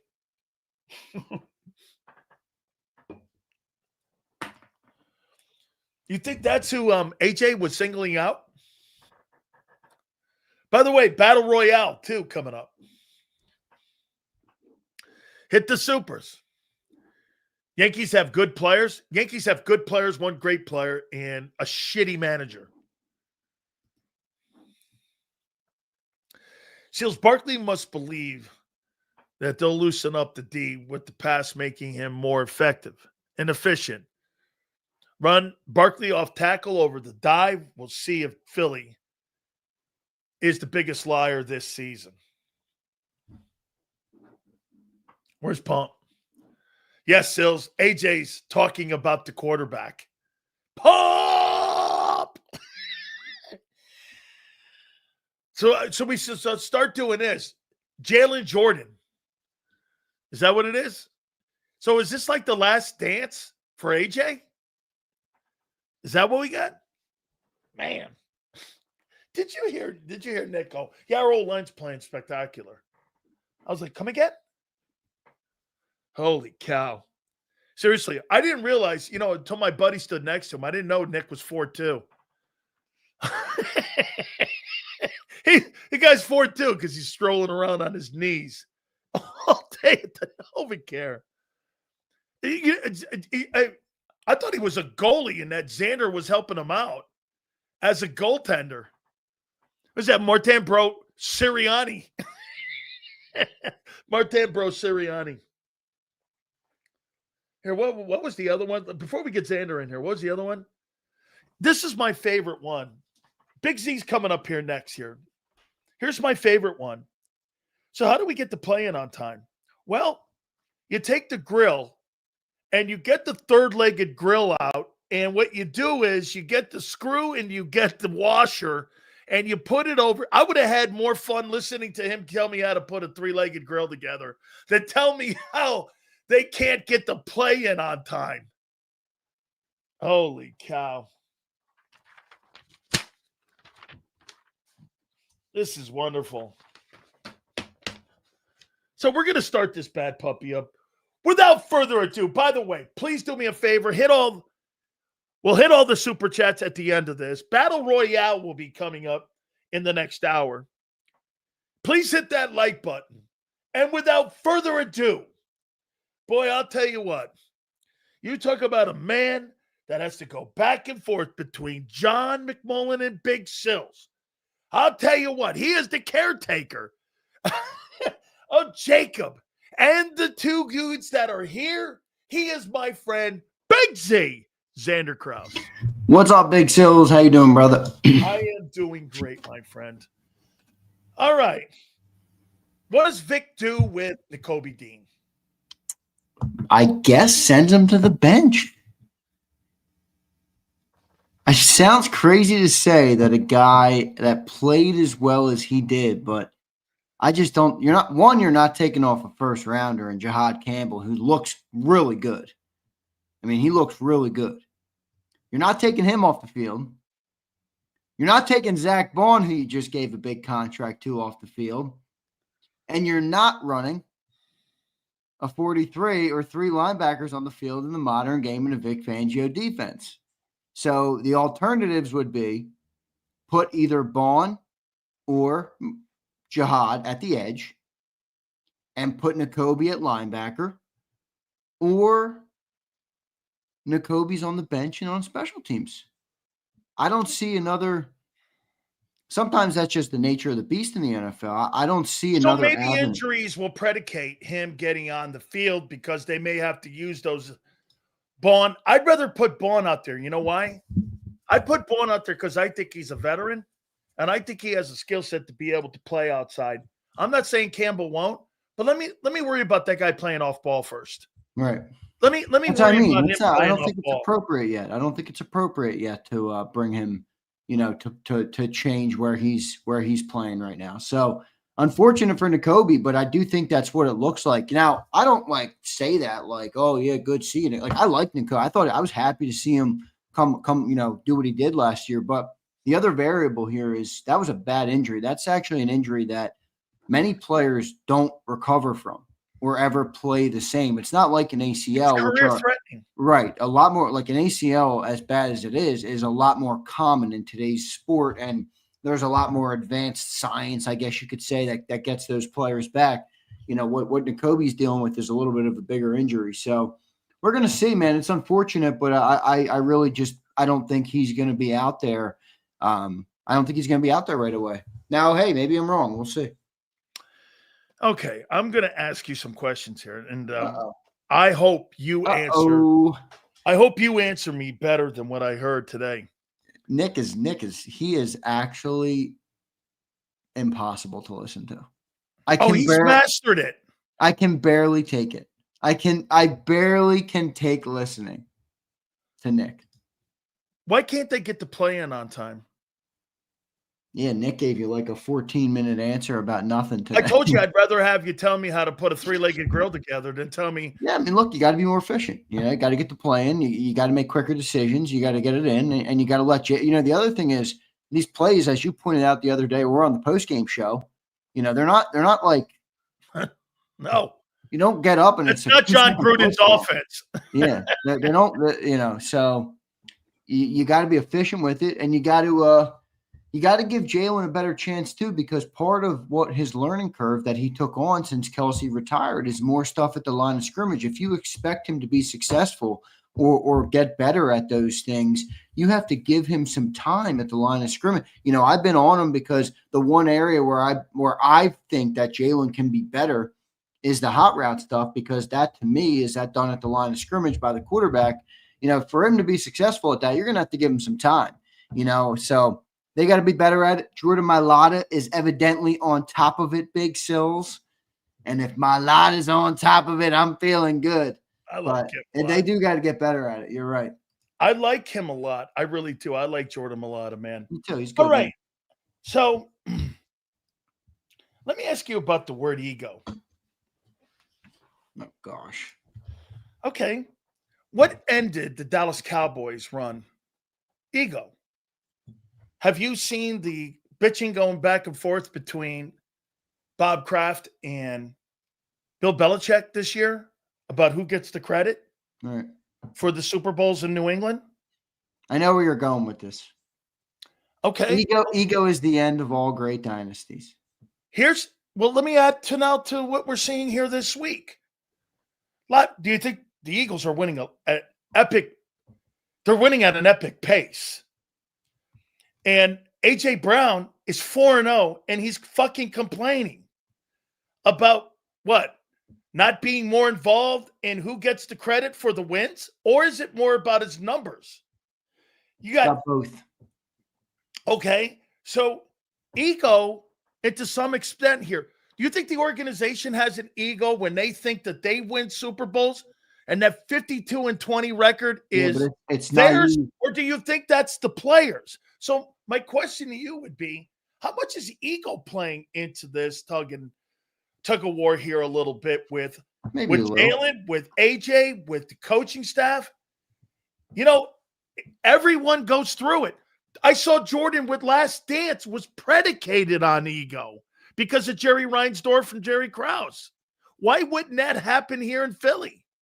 Look, you're not wrong about the way ego messes things up. The problem with it is if you expect it to not be there, then you're just expecting the wrong things. Ego is a part of life. Now, I know you have to Ego's temper it. What drives this? Egos, it's not going anywhere. If people think there's going to be zero egos of anybody involved in any football team or any era, as Sileo brings up examples all over the place, it's just not realistic to think. So if it's not AJ today, it's another person tomorrow. I promise you, ego is never going anywhere. Now, how do you manage it? I don't know. I'd like to say this. It's a little far on AJ. Now, I know you got to manage your ego, but this dude's on pace for 640 yards. Be one thing if it was like. Oh, you're saying it's more than ego here. Yeah, I mean, one thing if he was getting 1,000 and you're like, all right, man, be with the rest of the group of 1,000-yard receivers. There's a whole litany of them nowadays in the NFL. How many guys get 1,000 yards? I don't know. It's a little much right now for AJ. So it's maybe a combination of ego. But you know what I honestly believe? And this is probably me being, the eternal optimist deep down of trying to look, hope that people have the best intentions. I actually believe that AJ just doesn't think they're going to win like this. Because last year, and I wrote an article today on JAKIBSports.com. Go read it, everybody. If you're subscribed on JAKIBSports.com, we appreciate it. I sent the newsletter to your email, so you should be able to read it right in your email. But I wrote about why the 2025 Eagles need to be different than the 2024 Eagles. Last year, you had a historic defense and a historic running game. When you have those two things, it allows you the opportunity and the ability to play unlike any football team in the modern era. Because that's what they did last year. They literally defied all of modern football. Now you're coming in this year, and what appears to be the same approach, your offensive line isn't the same. Your running back in Saquon Barkley is not having the same type of games because of that, because of maybe his touches last year, because of the offensive line, because of whatever reason you want. And your defense, while it looks good, is probably not, let's just be real, it's probably not going to reach the historic level of last year's. Now, it might be really good. It might be top 5 by the end of the year or whatever, but it's probably not going to be that good. So if you couple all that together, let's say it takes away 25% of your team, just throwing a random number out there. Where do you make up for that? How do you make up for that as a team to position yourselves to be, close enough to win the game? We almost lost the Rams game in the playoffs. I know almost isn't good enough, but we also had 2 Saquon touchdowns in that game. He also ran for almost 200 yards in that game, if I'm not mistaken, or over 200 yards in that game. How do we overcome that this year? Is the assumption that the running game is just going to get going and we'll be back to what we were last year? That's not really my belief. Now, some people might believe that. I don't believe that. I believe, and it's consistent with what I've said with you all summer, you're going to have to get it from different areas of your team. You're going to have to get it from different areas of your offense. A.J. Brown, Devontae Smith, Jalen Hurts. This is why I predicted Jalen Hurts to be at the top of the MVP race. This is why I predicted A.J. Brown to have his best season ever as an Eagle. It doesn't look like that's going to happen through the first 4 weeks, but if they are going to position themselves to win the biggest games of the year, I truly believe, AJ believes, they got to play a different game. They can't just do the same thing they did last year, fit the square peg into the round hole and expect it to work again. That's what I think AJ believes. Now, maybe it's ego, maybe it is personal numbers. I don't know. I've never gotten that vibe from AJ. And while you do naturally have that to some extent, I believe he's always done a pretty good job of putting the team first for a player as talented as he is. So maybe AJ believes that. Maybe I'm way off my rocker and he just wants numbers. I don't know. Well, I've got Hurts in my MVP race. I mean, I've got Allen 1, Lamar. Actually, this is Vegas. And I agreed with it. And I You got wrote it hurt in down. your MVP race. Allen, Lamar, Herbert, Mahomes, Hurts, Love, Mayfield, and Stafford. So far, it's early, but you're not 4-0 without that guy. I don't care what the fucking numbers are. You're not 4-0 without him. You're not 4-0 with AJ. AJ's a non-factor. Barkley's a non-factor right now. You're in the race for a reason. It's got to be the quarterback, right? Yeah. So let me ask you this. Do you think T.O. and McNabb had ego problems? Yeah, they do. I do. I think Donovan's ego was Still much bigger today, than- right? Yeah, for sure. You still see it. But again, you're never gonna get rid of that completely. It's how to manage it. When does it get to a point where AJ's a cancer to the locker room? I don't know, man. From what I've been told, a lot of the locker room is with AJ. Now, that's just what I've been told. That means they're against Hurts? Both on Birds 365 from John and off the record in conversations with John, where he just, gives me some of the insight that, Okay. you say. I'll A go lot with of that. the team is on Team AJ. They back AJ up. Well, that means they're not on Team Hurts. I see. That's where Wait. Hurts is on Team Organization. Well, yeah, but Jalen is also. Oh, no. He's on one or the other, dude. He can't be waffling. No. He No can. way. He's the only guy who can, because he's the quarterback of the team. You're not Hurts. sticking up for your players? Wait. Why does Hurts make the comment after the Rams game in the post-game interview with Pam Oliver? This is who we really are. Why does Hurts, after the Pittsburgh Steelers game, come out wearing a bling chain with a backwards Kango hat and say, "Is this what y'all wanted to see? They'd let me out of my straitjacket today." Why make those comments if you're subscribed to what they want you to do? Okay. Well, now you're right. He's a company man, so he does what they want him to do. Wait a minute. Okay, everything you just said is accurate until you get to the game and you go back and revert back to what you did. Well, all the shit that you told me, you just go back. He's not going to defy his coach's orders. Okay, well, you're on team coaching staff and organization. And when you do but I think he's got to bridge a gap. I mean, I think you got to understand. You do have to waffle it. Right. That's not as simple as me saying to you, "Hey, make your pick, get off the fence, guy." It's not that easy. It's like how Nick coaches his team. It's like Nick's, you know what? You know why Nick is better than Doug? Because Doug's not going to walk around on his knees. And by the way, I would walk 14 and a half, 50 and 20, 2 Super Bowls. Hey, Sills, I want you to walk around the NovaCare Center on your knees. Okay? You got me. Because the organization's winning. Doug didn't want to do that. I don't think that's just a Philly issue. I think that goes on around the NFL today with a lot of these young guys. So at some point, you asked though when it will be too big. It's like, at what point do we get past that AJ tweeted? Like, everybody keeps talking to me about AJ tweeted, and I'm like, okay, I know, guys, he tweeted. What is AJ talking about? And when you look at the numbers, eventually somebody's going to have to answer to, we're the 31st offense in football. Now, I'm not of belief that we got to fire Kevin Patullo right now. I've never said that, and I'm not going there. But I am saying at some point, you're going to have to answer for that. Now, if you win a Super Bowl, sure, you won't have to answer for it.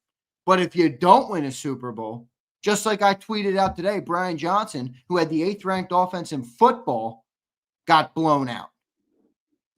So at some point, somebody's going to have to answer for it. That's why I say, what's actually AJ talking about? Instead of just bitching about what AJ's ego or why he tweeted, what's AJ talking about? I think he's right. We're the 31st offense in football. I hope that you wrote down my bold prediction about Kevin Patullo.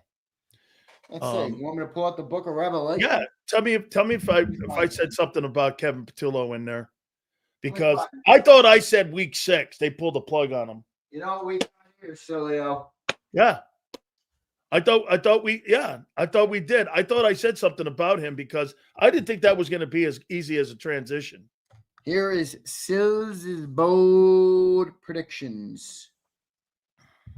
I do not see anything on Patullo, but I tell you what you had. What? Man, you had some shitty takes in this thing. Okay. You had some good ones, though, too. You had Eagles 11 wins. Commanders will win the NFC East. Okay. You had Jalix Hunt will have more sacks than Nolan. Well, he will because he's not I playing. know, right. Although Jalix hasn't done much. Saquon under 1,400 yards. Okay. That looks good. Jalen under 4K and 30. That looks real good. Moro Jomo to the Pro Bowl. I can't say that looks great yet. I thought I revised some of those. Like there was another one here that we did you revise them? Yeah, I thought I revised a few of them. You might have. I thought right before the season started, we revised. You definitely revised some before the season. Yeah, I thought we revised. I don't have them all written down. Okay, that's cool. That's cool. But no, I mean, for the most part, you were. Because I thought I said something about Keeley too, not winning that job. Anyway, so let me throw this at you here, brother.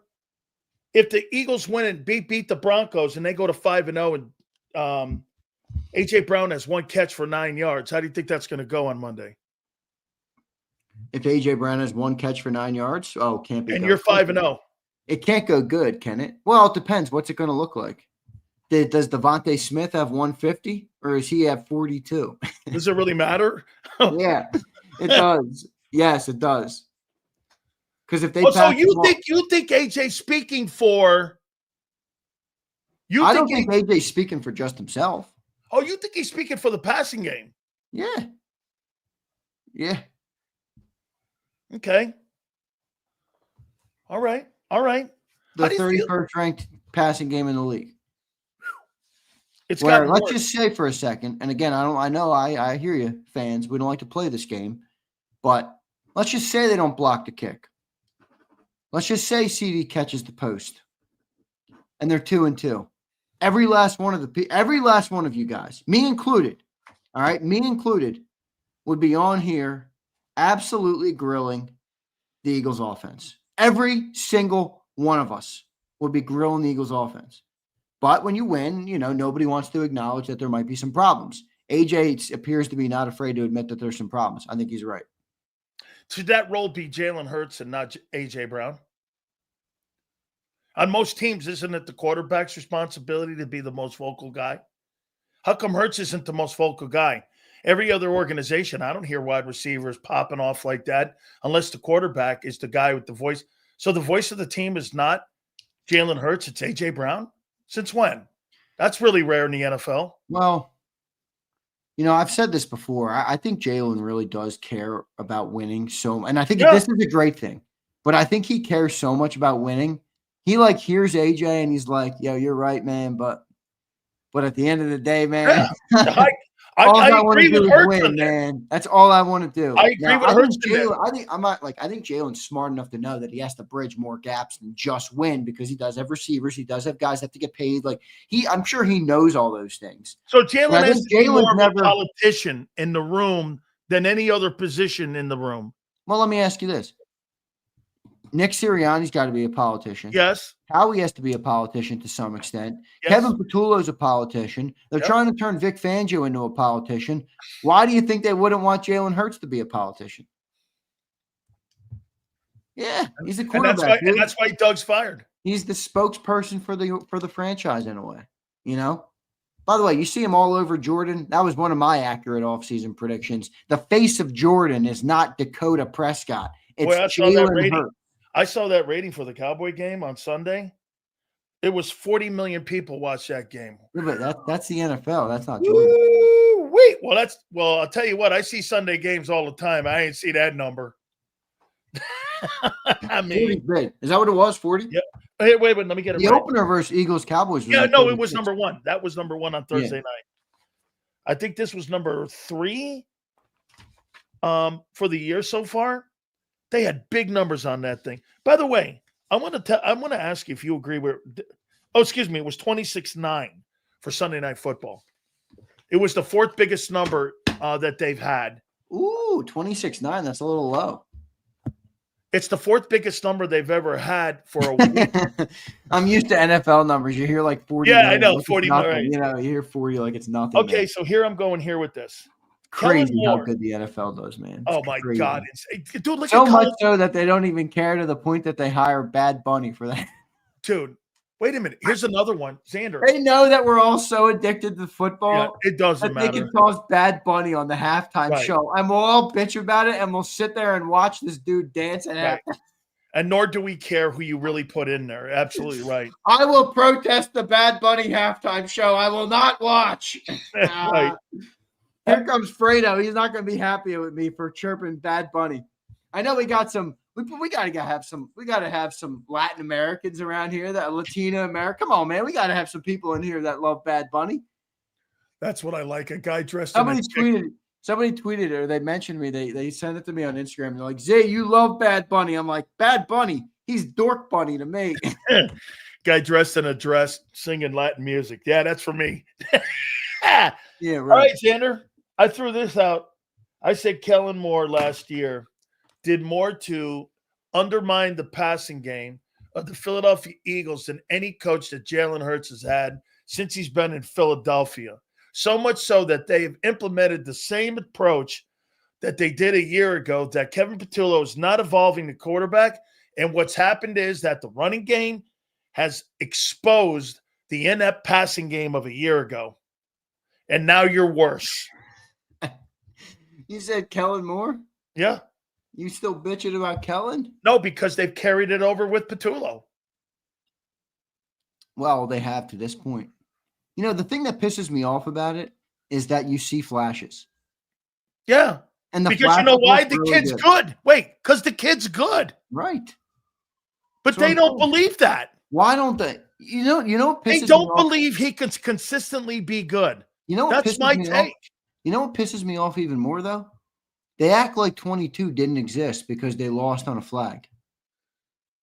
Like, I'm not going to go backwards here, but at the end of the day, yeah, but it's not about, I'm not even talking about Hurts individually.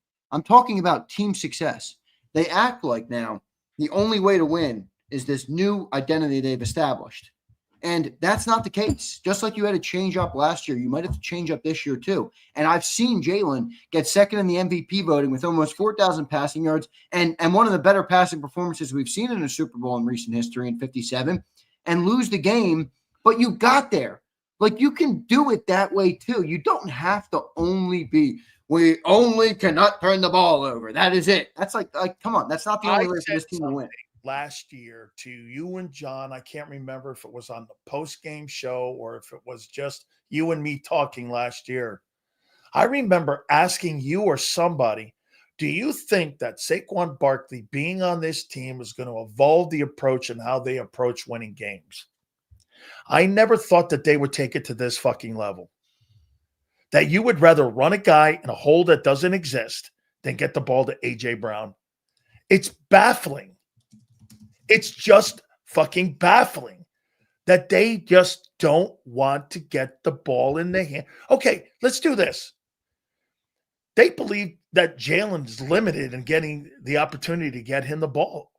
If it's not that, then what? Is it play calling? Well, then it is play calling. You know why? Because the playbook is limited. Because the quarterback's limited. Kellen Patullo is calling plays that have been put in front of him. Oh, no, you just combined them. Kellen Patullo. Yeah, it's Kevin Patullo. That's Kellen what it is. Patullo. Oh, it's man. Kevin Patullo. I still don't know why they hired a training wheels guy, man. I don't know why they hired because you just answered it because they were going to implement the same offense of a year ago. You got to evolve. They don't want to. Well, this is why I believe AJ's in a good spot.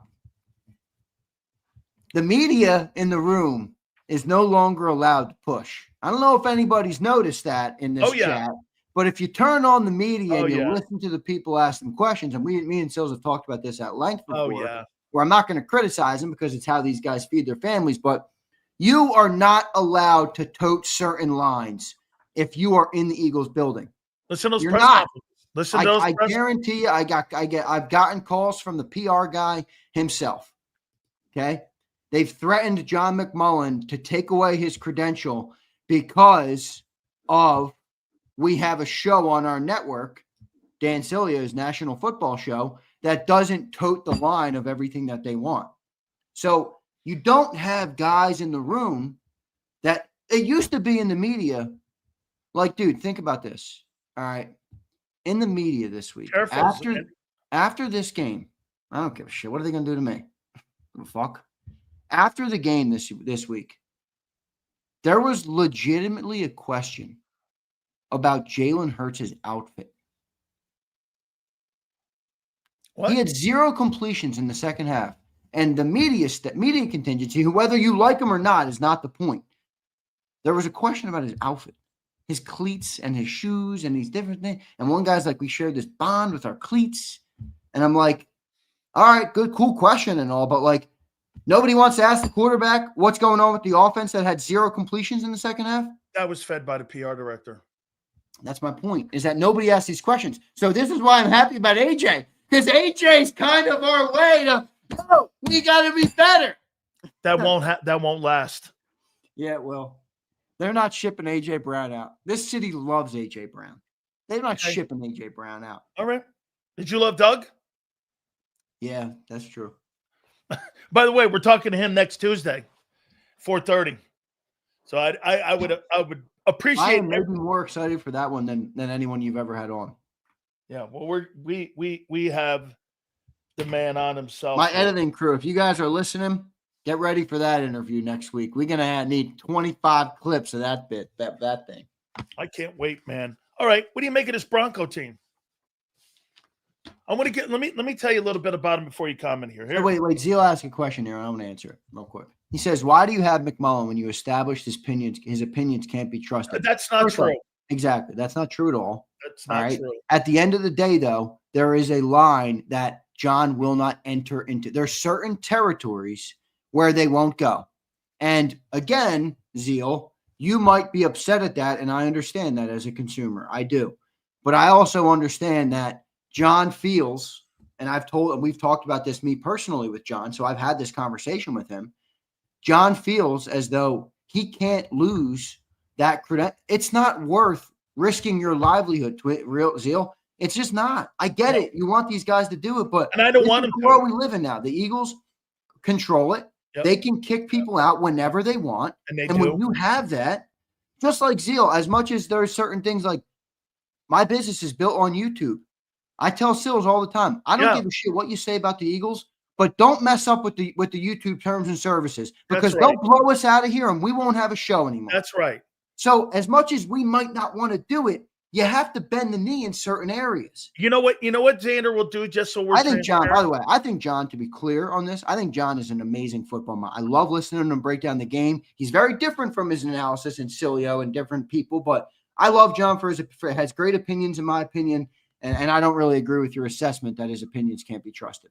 That's right. I don't either. As a matter of fact, I think John's one of the most critical of all the people that are in the building. And he gets shit for that when he does. And he tells, you know what John tells him? Just like when John tells me sometimes when I'm stupid on the morning show to fuck off, that's what he tells him.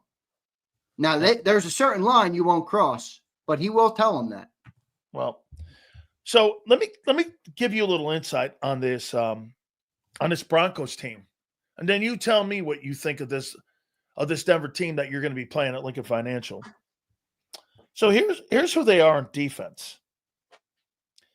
The Broncos on defense are 10th total. They're 9th in passing. They're 11th in rushing. They're number 2 in scoring defense. They're number 1 in red zone. They're number 3 in third down on getting off the field. That's who their defense is, going against the offense of the Eagles. That is one of the worst offenses outside of red zone and third down. And scoring, to that matter, too, by the way. So you're going against one of the best scoring offenses versus one of the best scoring defenses. Red zone, they're the best in the league at not getting people in the end zone. They're 10th overall, and they're exceptional against the run. They're a top 10 team against the run, but you're not very good. So you're going to have to throw the ball in this game, in my fucking opinion, because Denver's got some people. And who do they have back there? They got Stingley back there. No, Surtain. Pat Surtain. Oh, Surtain, my bad. Right, Stingley's in Houston. Now, here's who they are on offense. They're 9th in total offense. They are 16th in passing with Bo Nix, who Vic compared to Baker Mayfield. They're number 5 in running the ball. You're 18th in run defense. They're 16th to 24 games. They're in the middle there. And they're number 8 in red zone. Dude, I think this team's pretty good heading into this game. I mean, I think they're better than Dallas. All right, so I got some comments. I got some thoughts, and I think all your stats are good. I do think they're a good defense. I'm not going to disrespect them, but I'll say this: I think this is a prime candidate to not trust in Liars Month right now. All right, and I'll tell you why. They got 2 wins right now. They're versus the Tennessee Titans and the Joe Burrow-less Cincinnati Bengals. Terrible. And when you have whatever that guy's name is, who's the quarterback right now in Cincinnati behind that Jake Browning, they put up 3 points this week, the Bengals on them on Monday Night Football. So that is going to naturally make your defensive numbers look a little bit better. Now, I'm not saying they're a bad defense. I think Nick Bonito is a crazy good player. Pat Surtain's obviously one of the better players in the league. I think they're a good team, but they lost to the Chargers and they lost to the Colts. And they beat the Titans and they beat the Joe Burrow-less Bengals. Okay. So their wins are a little bit shoddy to me. Now, that doesn't mean they're not a good team. I think Sean Payton's done a good job. I think Bo Nix has done a good job, but I love the matchup of Bo Nix versus Vic Fangio. Come on, man. Give me Vic Fangio in that all day. He's going to torment him. And it's actually Sean Payton versus Vic Fangio. Right. But in a way, Fangio can do things though to mess up the quarterback. Still, you're right. It's Peyton, but Fangio can give him some looks to make him not successfully run that offense. Is my point. So I like that matchup there. Sean's a damn good play caller. And the other thing is this too: whenever AJ seems to make some noise, my boy AJ Brown comes back and drops a big game. And I'm going to project here on the National Football Show. So he beats Surtain. All right. As I did last night on Bird Gang 31's podcast. Shout out to Bird Gang 31 for having me on. A good discussion over there on his channel. All right. I'm going to predict a massive game coming for AJ Brown. All right. And yes, I'm predicting he beats up on Surtain because if you remember, now this is 21, so Surtain might have not been as good at that time. I think that was his rookie year. But Devontae Smith walked into Mile High Stadium in Denver as a rookie and dropped 2 touchdowns on Pat Surtain's head. One of them, a leaping grab over him, Moss style, in the back of the end zone. Remember when he got up and he did the dance? Yep. So I'm feeling pretty good. Hey, look, I love Surtain too. Great Alabama player, Roll Tide, one of the better Bama players in football right now.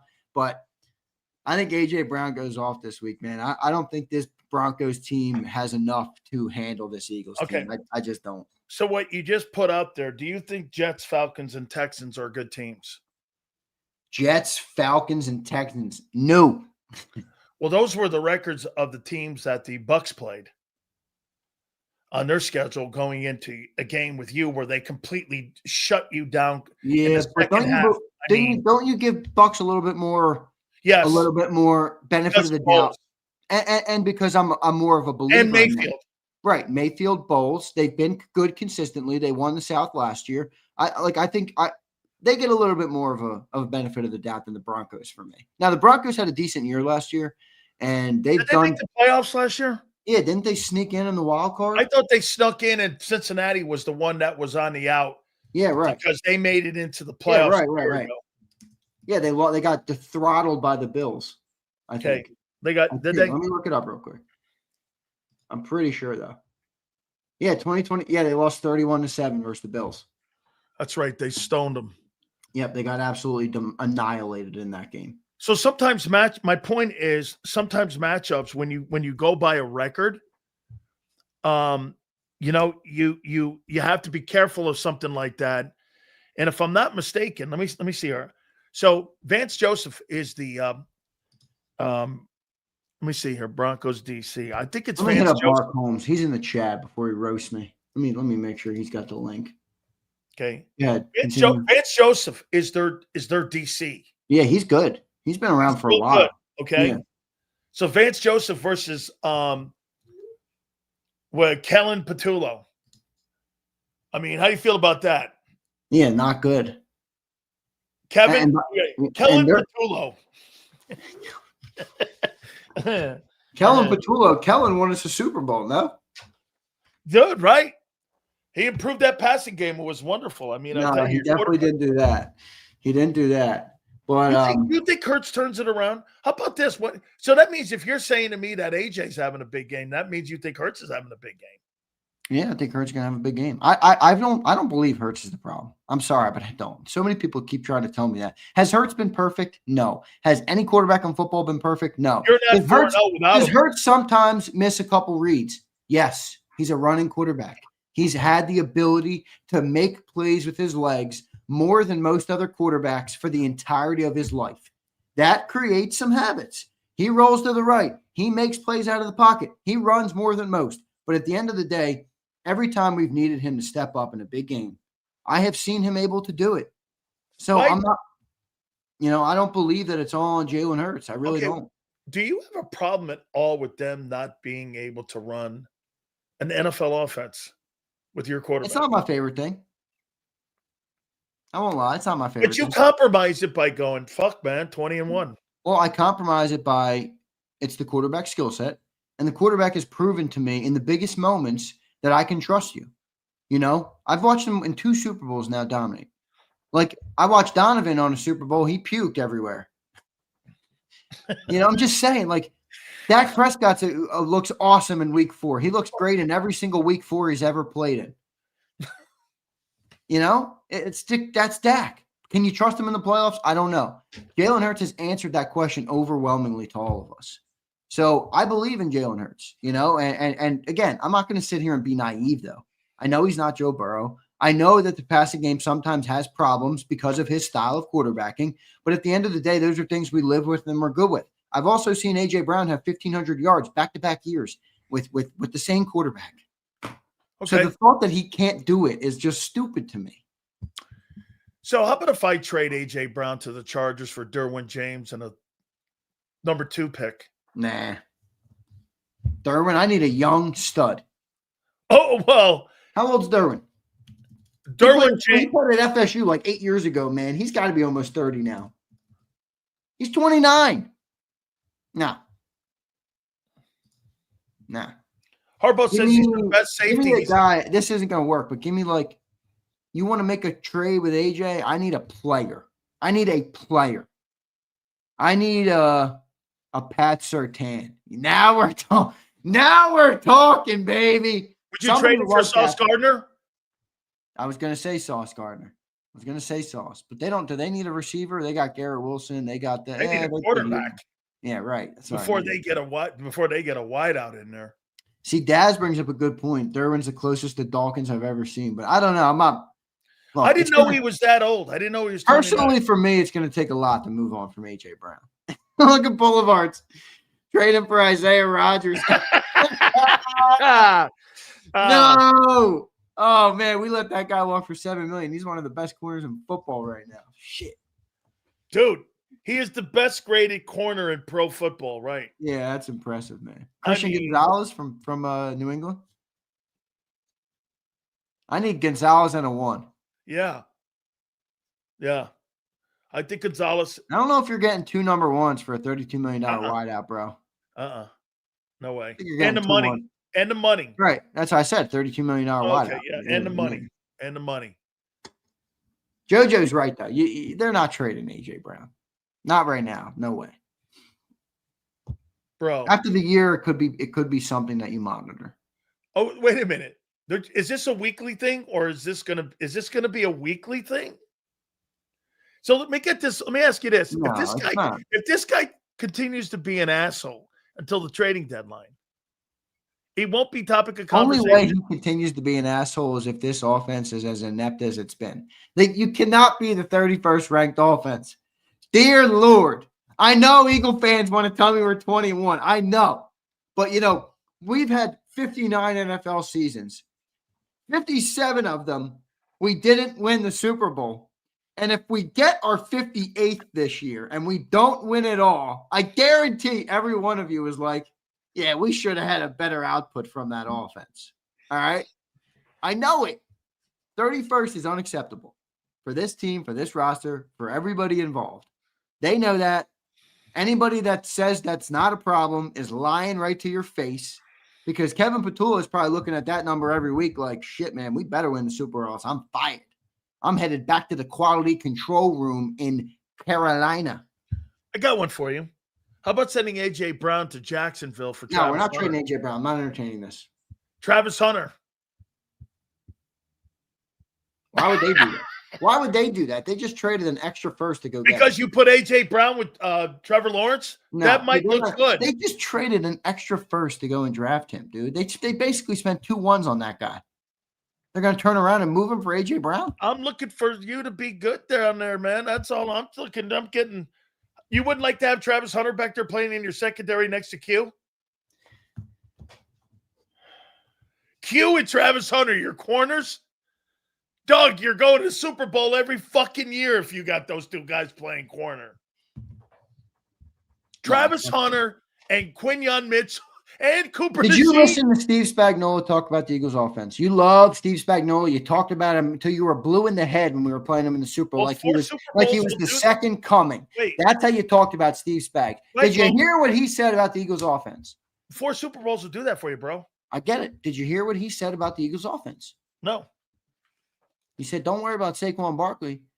A.J. Brown's who you got to worry about in that offense. That's what Steve Spagnuolo said.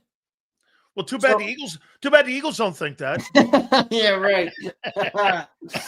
Yeah, they just like, who cares, everybody? We're squeaking by teams. We don't need wait a minute. A.J. Brown. Spags told you that the guy you got to worry about is AJ. Too bad the Eagles don't worry about it. Let's read these supers, my friend. All right, dude. All right. By the way, Battle Royale. Mark's got something to stand on this week, man. If I'm Mark, I'm not listening to any Eagle fan telling them you can't get happy at a tie. You just faced off one of the better teams in the NFC that traded for your star player and made it seem like it was an embarrassment. And you go in there and you put a 40 burger on their head. I'm sorry, if that's a W when you're the Cowboys and you're not a team that's expected to go and win the Super Bowl. Exactly. Your back's against the wall. Look, I've always said I'm going to be objective. That was a good game for Dallas. I know you want to win, obviously, but that was a good game for Dallas. Throw that pass on the run to the right where a guy tiptoed in. That was nuts, dude. That was unbelievable of a throw. Here's the problem, though. Mark, I just gave you something to stand on, but you know what Philly 500 is going to say. Congratulations, Dak played good in September again. You know? Well, that's where we are. Yeah. Well, I know, right? So, but no, I thought that was a good game for them. Let's read these supers. Yeah. Big Fish, Little Boat. What's up, brother? He says Broncos D is light in the pants up front. 26 for over 102 tutties. Ooh, boy. So you got Saquon breakout game. If I asked you, Sills, Saquon, Devontae, AJ, who's going to break out? Barkley. This week? All right, I got AJ. Normally tweet burst equal yards in Philly. I think Barkley. Christopher says, odds AJ's on this team after this year, defensive end trade. We'll see. I don't know. Here's Big Fish. I think it's a mixture of both Hurts and play. Hurts won't pull the trigger when he needs to more, and also shitty plays that lead to cover wide receiver routes. Combine the two, and here we are. Yeah, and they're also beating into his head, Big Fish, Little Boat. No interceptions. So when there's a small window, as there are always in the NFL, there's no such thing as a big window in the NFL to throw. He's hesitant with the football because his head coach is telling him over and over again, the only way for us to win, apparently, is to not turn it over. Meanwhile, he threw for almost 4,000 yards and went to a Super Bowl and was second in the MVP voting in 2022. It's bullshit. It ain't the only way to win. Let it fly. Let him out of the straitjacket. Not doing that. John blames players, not coaching staff. Why? Well, there's 2 ways of looking at it. He's not wrong with player accountability. But coaching in the NFL is more important than in college football. I mean, you only have 53 men. If you have a poor scheme and you can't get out of your own way, just like in the NBA, look at the difference between Phil Jackson coaching Kobe and Shaq versus Del Harris coaching them. They go on and win 3 straight NBA titles. Coaching matters in the professional ranks, dude. If you don't have good coaching in the professional ranks, and no disrespect here, Mark, but if you've got my friend Dave Campo, or you've got Bill Parcells and you got Jimmy, there's a whole different room of difference in how you move the chains, man. JD3 says, in all fairness, Bad Bunny would also go 6-7 in the Big 12 at Dion. I bet Yeah, you JD, what's your problem with Dion? I kind of like Dion. Well, Dion right now is 15-15, dude. I mean, Dude, I don't know. Fucking Colorado. Okay. It's the Big 12. Nobody plays defense. Colorado. All right. So he's 500 in a 500 conference. Great. With a 300 school. Okay. Wow. So is he a good coach? I can't tell. You just said it. You need good players. Big Marsh says, to be fair, Hurts was barking at Patullo mid-game. Yeah, he was. Good. Keep barking at him. Here's the issue. Jalen wants to be like Mike, but he doesn't realize that he's really Bill Cartwright. Come on. Oh, my God. He's Bill Cartwright. Bill Cartwright was a stiff on the I know who Bill Cartwright was. A stiff center. Kyle says, Sills, I could have swore Sirianni was the guy in the crow's nest saying iceberg. There's a fucking berg. The boat. Turn it. Nope. Here's Martin. Here's Perez. I bet you Perez is head over heels about the announcement of Bad Bunny at the Super Bowl halftime show. Perez says, Sirianni answers press conferences like a mom explaining the birds and the bees stories. Nothing but bullshit analogies. You're right, Perez. Oh, my God. Bad Bunny is going to be in Fuego. Look, Zeal says, someone should remind Xander that Colorado beat Notre Dame for a natty. Yeah, what year was that? That was like the 90s. Yeah, the 90s. The 90s. Thanks, Zeal. You know, I don't know about you, but I don't live third. That's like a Cowboy right there. What are you, a Cowboy fan for the day, Zeal? I think Darian Hagan was the quarterback of that team back then. Here we go. Conservative approach is going to get Barkley hurt. I don't know about that. Keep running them into holes that don't exist. The whole team's banged up right now. Maybe that has something to do with the style. Perez says, how is going, Big Sills? I just got out of the – oh, you already read that. Yeah, what I witnessed with Aaron Boone shit. Yeah, I don't know what – Dude, Aaron Boone last night. Brutal. Dude, send him home. I know. He's brutal. Big Marsh says, fuck Mark and his happiness with Dak's tool. Oh, come on, Big Marsh. By the way, last week, Big Marsh, you sent a nasty super chat in the middle of Mark Holmes giving his time to come on this channel and talk to Eagle Nation. Come on, man. Show some respect, Big Marsh. There you go. Come on, man. That's what I'm saying here. All right, Sills, I got it wrong. You got your brother. You got the two legends in the morning. Room. What's so that? I said you got the two legends in the green room. Dude, these guys kick ass, man. By the way, you got it, brother. Next Tuesday, we have Doug Peterson, the former head football coach of the Philadelphia Eagles, will be on with us at 4:30 on Tuesday of next week. And I guarantee you know who will do better than them? These two guys right here. These two guys are like the go-to. They're Kobe and Shaq when it comes to like go-to guys. Mark, I think is going to feel a little better. I will say it again, and I know that Philly's not going to want to hear this, but that was a spectacular throw by Dak Prescott. And you know who's playing some of the greatest football right now in the NFL at the quarterback position? You can't get around it. In the first month of the season here, Dak's playing as good a football as anybody at that position. And you know where Jalen is? Jalen's got the 31st ranked offense in pro football right now. This is going to have a lot of, as Bad Bunny would say, El Fuego, as we go into this. The fans of Bad Bunny, Mark Holmes, and of course the legend, Philly 500 joins us right now, and here they are. How you doing, boys? Good. I don't listen to Bugs Bunny. I don't listen to country music, so I know nothing about it. I know nothing about country music. How about you, Mark? Are you a fan of Bugs Bunny? Do you, or it's Bad Bunny? But excuse me, are you a fan? Bad Bunny. If you're not welcomed, not listened to, go quietly, withdraw, and don't make a scene. See you later, Mark. Mark. Bye. Mark. Bye. Hey, Father Mark, please I need your guidance, Father Mark. What does the Bible verse mean on what AJ do you think was meaning after being 4-0? What would you take away from a guy who is on track right now for 600 receiving yards? What do you make of that? Me? Yeah. Or it's funny because listening to you guys, you would think that you were the Dallas Cowboys with only one win.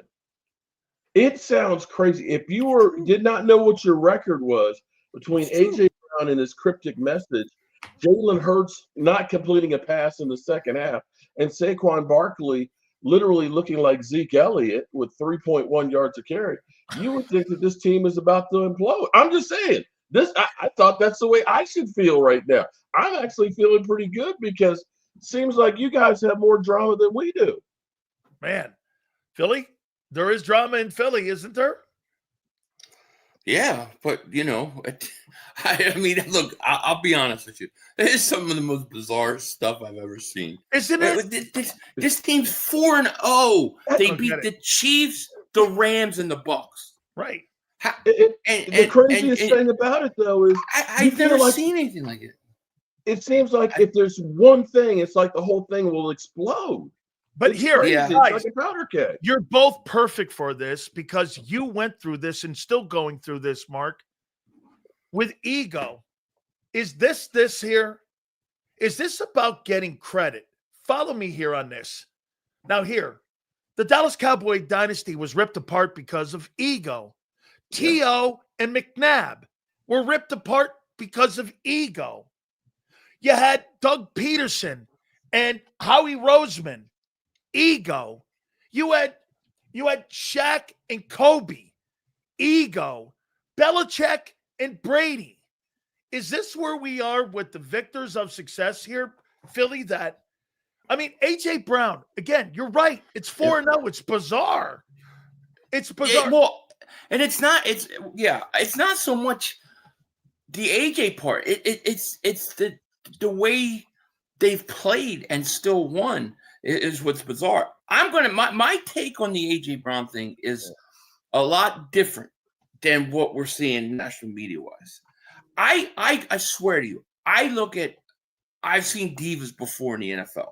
I don't think he's a diva.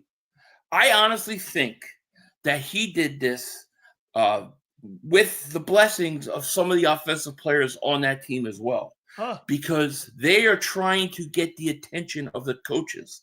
After the Rams game, he went out and he said, and Jalen Hurts said this, and a couple guys said, we got killers on this team. We've got to be aggressive. That's what we need to do. They did it for a half, and then they reverted back.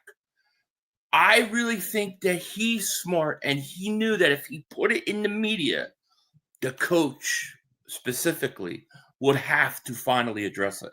I think this was a plan. I think many guys on that team feel it. And I have no proof. This is just a gut feeling. Okay. Well, from then whole going thing. with your take then on that, shouldn't the quarterback be the voice of that instead of AJ Brown being the voice of the offense? I mean, is AJ speaking for the offensive players, and is Hurts speaking for management then?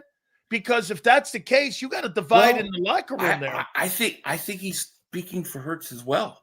I just don't think for the way Hurts is, personality-wise, he handles things how he handles things. That's just the way he is. And I think AJ Brown is actually speaking up for these guys. Now, look, do I like him going on X and putting out something about, back off quietly when that's not what you did? No. But he knows that they have to address it now. They have to address it. So I want to see how they respond to this. But I really don't think it's just about, I did not get enough catches. I'm not getting enough targets. I think it's about more that the week before we talked about this, all week you talked about being aggressive. And then as soon as we get a lead, you go right back into it. So I think I feel my gut feeling is a little different. This isn't like T.O. trashing Donovan McNabb, right? Saying, whatever he said to Michael Irvin in interviews. Like, this to me is more like trying to get somebody's attention in that front office they don't feel is listening. That's just my take.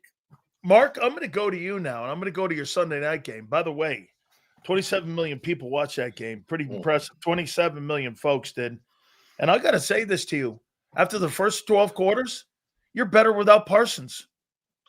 At the moment, it looks like Jerry Jones won that. When you think that a lot of football to we be still played. have 2 first-round picks and we still have $31 million in cash, you could look at this and say, actually, that game was huge because now with Green Bay having lost to Cleveland, now they have a tie.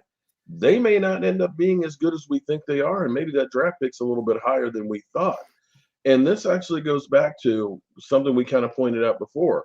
You can look at Myles Garrett. You can look at T.J. Watt. You can look at my man Micah Parsons. I'm forgetting his name Trey now. Hendrickson. Trey Hendrickson, too. Trey Hendrickson, Max Crosby. None of them have a playoff Lawrence win. Taylor. No, okay, not Lawrence Taylor, but that was a different time and different era. There. Yeah. But you can look at this and say those are all the top paid guys, and none of them are winning Super Bowls. So when you think of the key is going to be is that they actually have to do something to bring in some other players. The fact that you had him on the other side on the number one scoring defense going in there, and you gave up as many points as the Cowboys defense, it was irrelevant. The craziest thing is, and now I've kind of had a revelation, is listening to Pro Football Focus, they said he was the highest graded player on the field. Well, your grades didn't mean shit because there were 4 pressures when Dak Prescott got out of the pocket there and hit Kayvon Turpin. Each one of those guys got a good grade, yet it was the game-tying score. Right? Now, I'll say this. That play he made at the end of the ball game there where he stopped him from walking into the end zone, yeah, that was the ball game there. When he did make that play late there in the red zone there, that was the play of the game. And before I go to Philly here, bro, your boy's playing great. Prescott's playing great football. He is fucking playing. I'll tell you this. You know what? You could be as negative as you want about him right now through 12 quarters. I don't know what that's going to look like down the line. You'd be hard pressed. You'd be hard pressed. You'd be hard pressed to find a quarterback. I'll tell you what. Hurts is nowhere in that dude's league right now. I take Hurts any day over. Hold on. Could you imagine if we didn't have to complete a pass and still win a game? That's insane. And have minus yardage. Okay. My quarterback throws for 3 touchdowns, runs for 1, 319 yards, 129, rating, and we lose. Well, that's why you have to. That's why. No, I think Dak had a great game versus Green Bay. I thought it was his first really good game of the season. Well, how about this, Philly? Wouldn't you say that was Dak's best game in probably 2 years? Yeah, maybe. That's fair. But but I do look at the month. Oh, September. Oh, Xander called it. Wow, Xander, you the man. It's September football. Of course, because it just makes sense. It's what Dak does. September, October, then December comes. And what do I always say every year, Mark? December 1st. Merry Christmas and welcome to Cowboys choke season. Every year it happens. Well, Mark, I'll tell you what. But Dak did play good. He did play good. They did play good, man. I'll tell you what. But that defense is horrendous. Horrendous. Mark, I'll tell you what. Look, they've got 1 win. And you know what, Sills? They may lose to the Jets this week. Don't write it off. That's the kind of team they are. All right, Philly. What about Kevin Patullo? What do you make of him?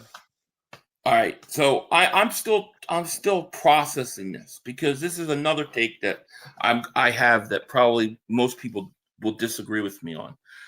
Would you say, let me just ask you the question. Do you think the first half they called a good offensive game?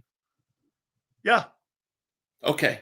So how do you do that where you have Hurts 8 of 9 against the blitz, 15 of 16? How do you come out with that game plan and then come into the second half and be completely different? I don't think he's calling the plays.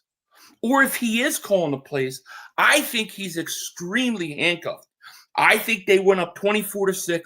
I personally think Nick Sirianni told him or said, I'm calling the plays, or we're going into, we can't lose this game. Let's just be real conservative. Because I can't look at both halves of that and say, that's the same guy calling the plays. Okay, let me give you my theory on this. And this goes to Dak Prescott. and this goes to, hey, Mark, would you agree that Prescott's spreading the ball around more when it comes to him and that offense now that CeeDee's not out there? I'm not saying you don't need CeeDee, but don't you think that Dak is spreading the football around more? He's trying to find more targets. He's getting the tight end involved, right? There's more people involved.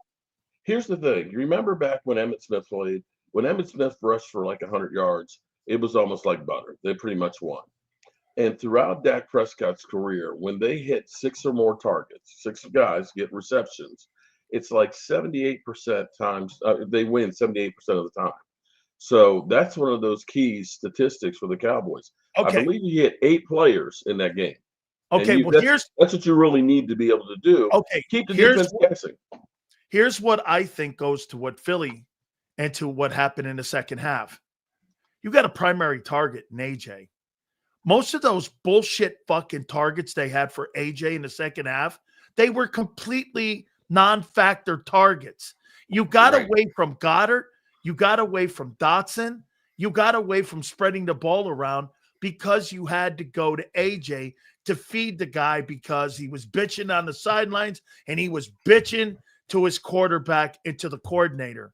When you have a primary target like that, you get away from what you did in the first. They completely got away from. Do you know who the top receivers were in that game against the Bucs? It was Goddard and Dotson.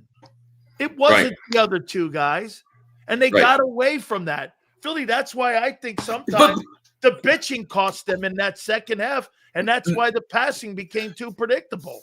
But it's not even the passing, Sills. It's the running game. Look, I have a bunch of people in my chat. Everybody's calling out the play, where the ball's going to be given, and where it's going to be run at. We know exactly before the snap of the ball. So if I know that, you can't tell me that Todd Bowles and the Buccaneers don't know what's going to happen. They don't. Okay, somebody said, scrap the plan you had. Okay, coming in this game, let's go into conservative mode. We're up 24-6. It's 100 degrees outside, and we run the ball. We'll be fine. But what do? Every first down, they run at that same spot inside. They never bounce it out. They don't do play action. They don't roll anybody out. The play calling for 2.5 games, and then the second half of the Tampa Bay game, to me, is the same game plan they have every week, regardless of the defense. It's the same thing over and over again. And I think they thought that, hey, we're up 24-6. We could run this thing out. And they didn't expect 2 big 70-yard plays by Mayfield to get back in the game. And in the NFL, when you take your foot off the gas, it's hard to put it back on. Somebody is calling the play. I think this has got Nick Sirianni written all over it. That's just my personal belief. I agree. Okay, so you're telling me, I'm talking to you, Philly. You're telling me you'd rather run zone running plays with no holes than get the ball to A.J. Brown? Yeah, that's what I'm saying. I don't get it. Game plan? Right, I know. It's ridiculous. Like, what's the They tendency? Don't trust Hurts. I know. You might be right about that, and I don't understand why. What did he do in the first half? 15-16. He was 8-9 versus the blitz that everybody said he couldn't beat and struggled against. So every time they let Hurts and they take the handcuffs, he does well. Okay. But dude, they don't even run. I don't see them pull. They don't pull the guard. They don't pull center. They don't do anything on different rundowns as well. They run 97% of the time when Hurts is under center, they hand the ball off. These teams know what's coming. My chat knows what's coming and where it's going. Okay. So to me, something seems different. And I think about that first half and I go, dude, that wasn't bad. You did a good job. But why did you stop? You completely threw that game. But you can't tell me that was the same guy calling plays. At least unless they've said to him, these are the plays you're going to call now. I just don't believe it. So second half Rams, first half Bucs. Hey, Stills, here's the other thing. Go back and watch the beginning of that second half on that drive. You watch the players, just kind of their demeanor before that first drive. I think they're dejected. And they're up 24-6. They don't look like they're up 24-6. I think they knew that there was a different play caller and what they were going back in to do. I knew after the first 2 plays that they were going to do for the rest of the half. Okay. Something like that is up. How about you, Mark? What about you and Brian Schottenheimer? Are you happy with him and what he's doing with the team? How about this? Has it been an upgrade, in your opinion, from what you've seen with Mike McCarthy with Brian Schottenheimer? Definitely, because he recognizes 2 things. One, the importance of running the football. Mike McCarthy ran the ball about 68%. I don't know how you found a run game, but you have. Okay. Javonte Williams, oh my God, he's averaging 5 yards a carry right now. I believe he's the 6th leading rusher right now in the NFL. And that makes all the difference in the world because now play action actually means something. The second thing is Mike McCarthy was always hesitant to use Kayvon Turpin. And Kayvon Turpin is a matchup nightmare with his size and his speed going across the middle. It's really getting to the point where there's too many different things to stop. And the best thing they can do is continue to use all of them because you can look at it and say, well, we can shut down CeeDee Lamb. Well, he's not even there. And George Pickens is able to go up. The craziest thing, listening to you guys with A.J. Brown, everything that's going on with A.J. Brown is what they said was going to happen with us with George Pickens. You notice that? Give it time. Yeah, no, that's fair to what he just said. Give that time. We will. We will. Now, we've only won 1 game, and so far he said everything that's right. When CD comes back, let's see when those targets start going down. And how Pickens is going to respond when he's been a focal point. Because I think I'll tell you what, from the first game against the Eagles to where you are now, I think you're night and day. Yeah, I agree. On offense. You look better right now than you have in 2 years. I couldn't believe it. On offense. Your defense is atrocious right now still. All right. So when does AJ become a cancer in the locker room, Philly? I don't think he becomes. I don't think he'll ever become a cancer. I think he'll just get quiet. I think he'll withdraw, but I don't think he'll become a cancer. And I really believe that they're smart enough to figure this out. You know, to me, all the issues offensively are fixed. They're fucking 4-0. Figure what out?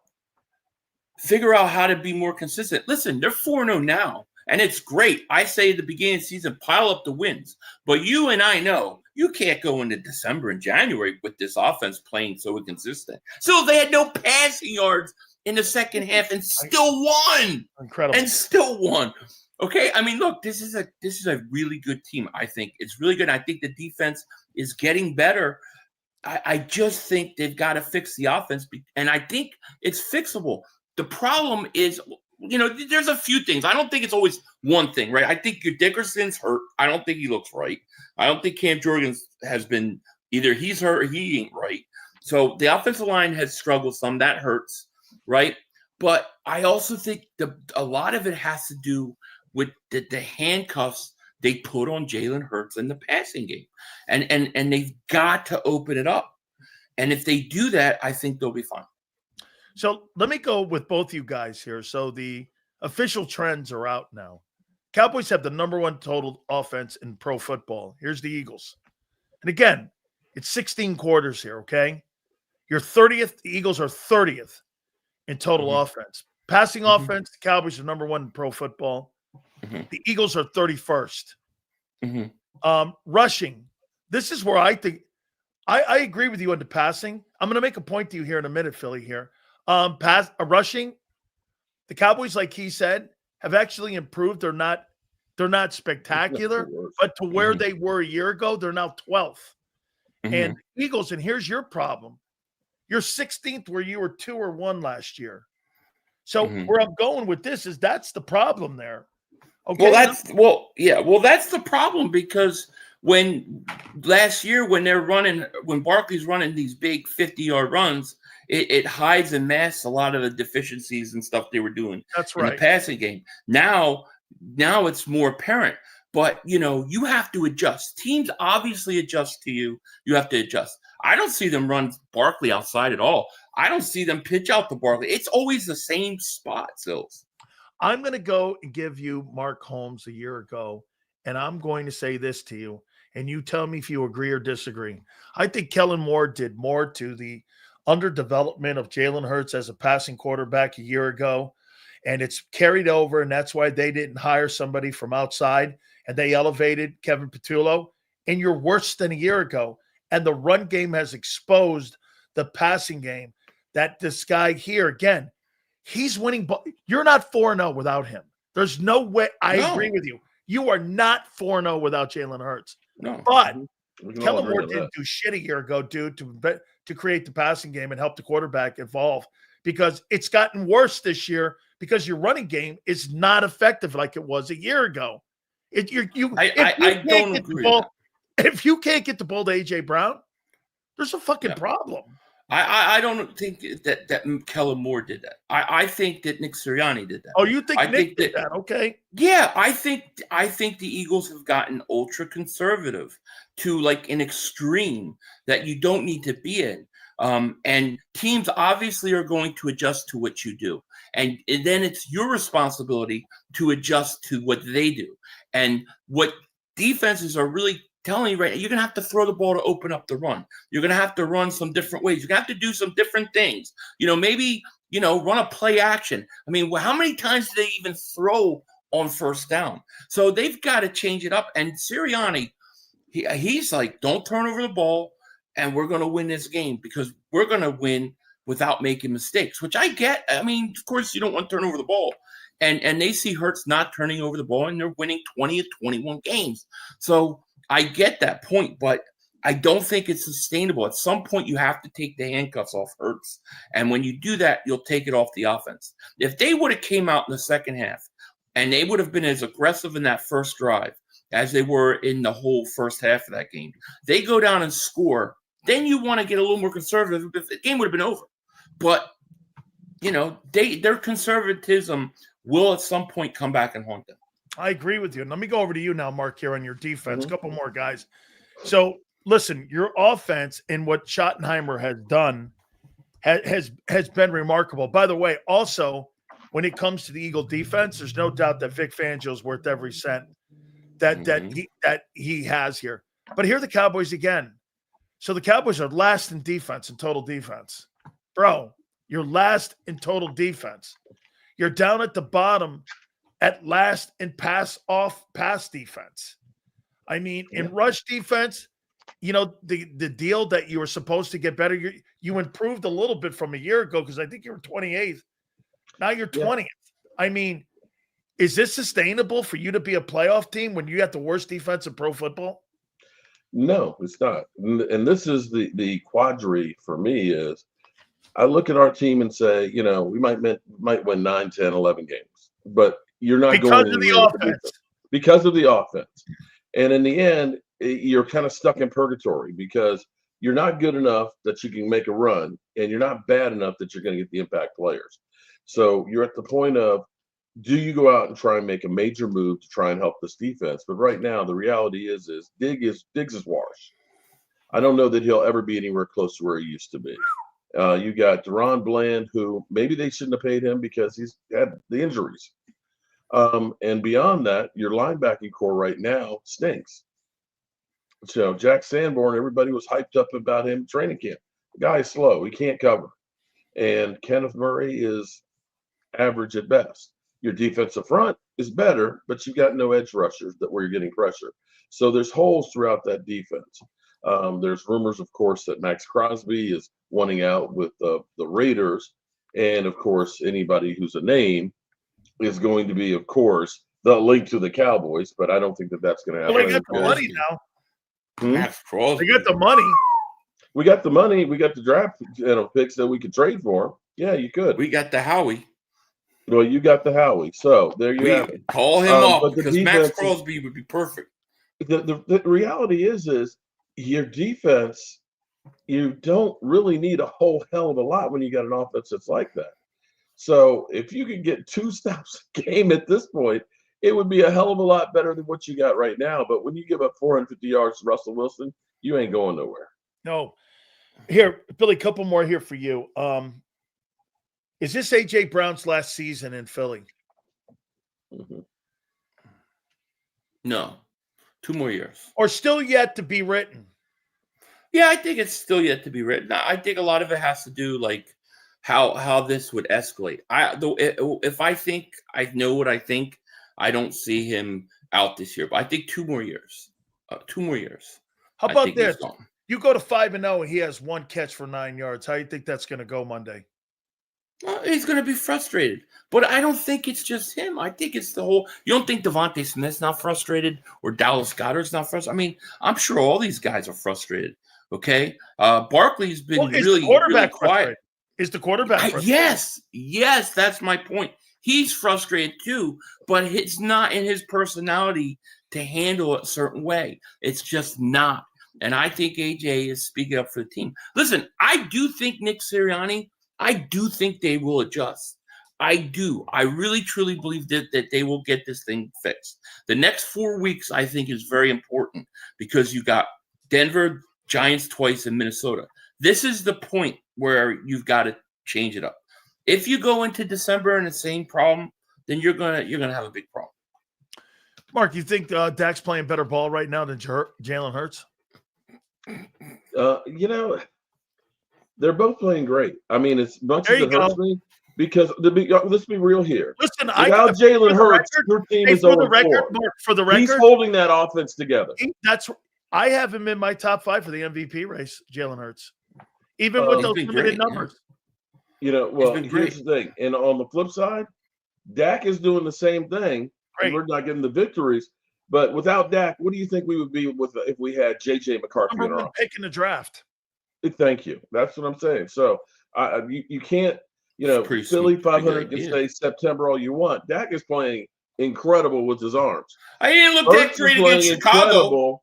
He didn't look that great against Chicago. I've never seen a guy. I swear this is true.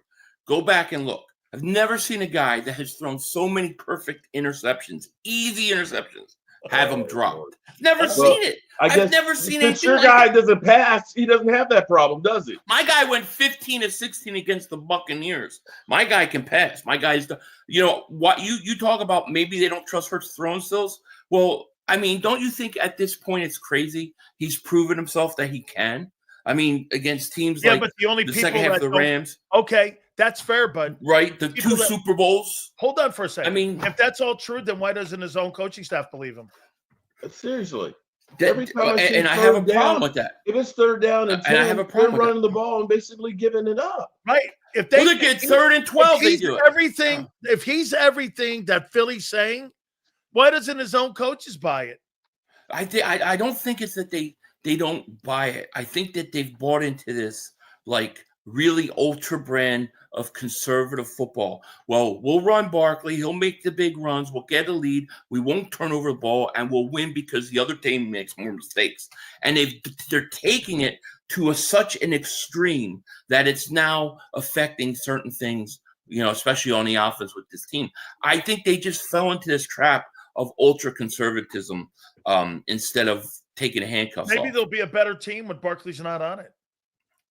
Well, I think if you use Barkley differently, stop running him in the same spot all the time. Because I look at Barkley, I go, man, he's just as explosive as last year. Yeah, he don't look. But there's no. Hey, Mark, here's something for me about your guy versus Hurts, and here's the difference. And it's even with Mayfield in that game against the Buccaneers. Mayfield's down there on the goal line with a chance to go up. They made it a 1-score game. They had a chance to go up, right? What does he do? He throws the fucking ball in the end zone where Godwin just comes off IR. He doesn't have the explosion to make the play. The guy gets the pick on him. Hurts throws that out of bounds. Dak throws that in the end zone too. It's the difference between the two guys. Brady doesn't make that throw. Hurts is not going to make that throw. Now, look, Dak's going to have to because there's really nothing else.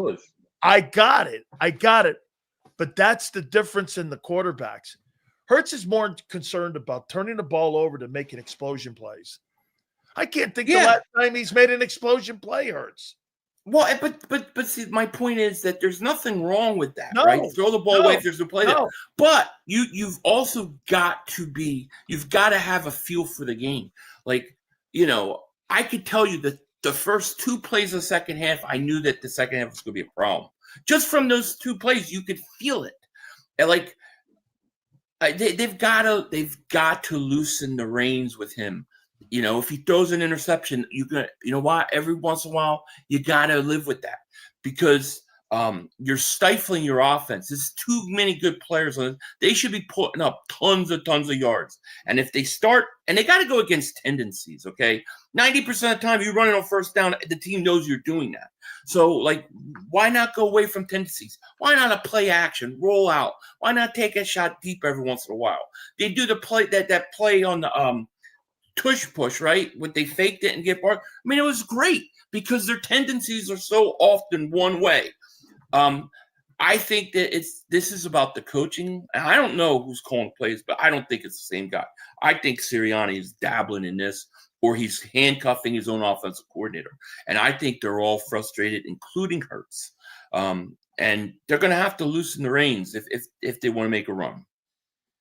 So A.J. Brown has a statement that he released Today? Yes, and says he let the frustrations get the best of him. Says he is in constant communications with Sirianni and Patullo, and says that basically that, my emotions get the best of me. I told you, he's not Owens. He's not that guy. He's a real dude. I'm okay with it. Move on. No big deal. So, you know, hey, at least he quoted the Bible. I'm 4-0. God forbid. Hey, listen, there's some good things. Look, I'll tell you, to me, the biggest issue on this team, right? The offense, to me, they can fix that in-house. But you got to go out and get an edge rusher because their edge rushers are dead. They need a pass rush. So they get great push up the middle, but those edge rushers, I really think they're thin. And then with Nolan Smith out now, I think that's really where they need to upgrade. Okay, so I'll get here. This is my home. I did it to myself. I love it here. You see frustration. We want to be great. It's not a bad thing to get the ball. I'm that guy. Give the ball to me when the game's on the line. I like that pressure when the game is on the line. Look at me. A.J. Brown said many times he just wants to be, again, with everybody on the same page in the offense. He says he trusts in everybody to get it fixed. He says he trusts in Jalen Hurts and says that they're on and will be on the same page. See, you know the this is this right now to me. Yeah, I know because you love. No, because they'll do it again. Yes, you do. You can't wait. Oh, A.J. Brown did this. Oh, I'm gonna have. I hear you. He's a shit starter. I'm just shaking my head. He loves it. He loves it. He wants them to fight. He wants to come fisticuffs in the locker room. He was still once like, like, come on, man, give me a break here. I want it off the fucking top rope. What are you kidding? I know you do. I know you do. Hey, Mark. But it's Mark Jets, Cowboys. Do they win this week? Well, we just got some bad news here that Tyler Smith might not be playing this week. So that would be our third offensive lineman out. And Kayvon Turpin's got a foot injury. So, shit. It's the NFL. Jets, from 1 week to Jets the next. Will win. Anything can happen. Book it. Biggest upset of the week, Jets win. Jets you know what? I think Dallas plays up to their competition, and they also play down to their competition. You know why Dak Prescott had a good game? Because he was going up against Micah Parsons. He got all motivated up for it. I've never seen a guy after a game be so happy to get a tie. I've never seen a fan base so happy to get a tie. I couldn't stand Donovan McNabb when he tied the Bengals and said he didn't know there were ties in football. Okay. They're going to lose to the Jets. Hold on. They're going to lose to the Jets. I hear what you're saying on that one, but everybody said the Cowboys have no chance in hell. They said Parsons will have 6 sacks. That Jordan Love will be on the bench by the third quarter. I thought they were blowing them out. Jordan Love should have been on the bench by the third quarter. It's just that everybody forgot that the Packers have no secondary. They still got the same problem. They got a pass rush, they got no secondary. It's not that they weren't getting pressure on Dak. Dak just elevated past them. Dak played great. He was motivated to play. I'm not taking anything away from Dak.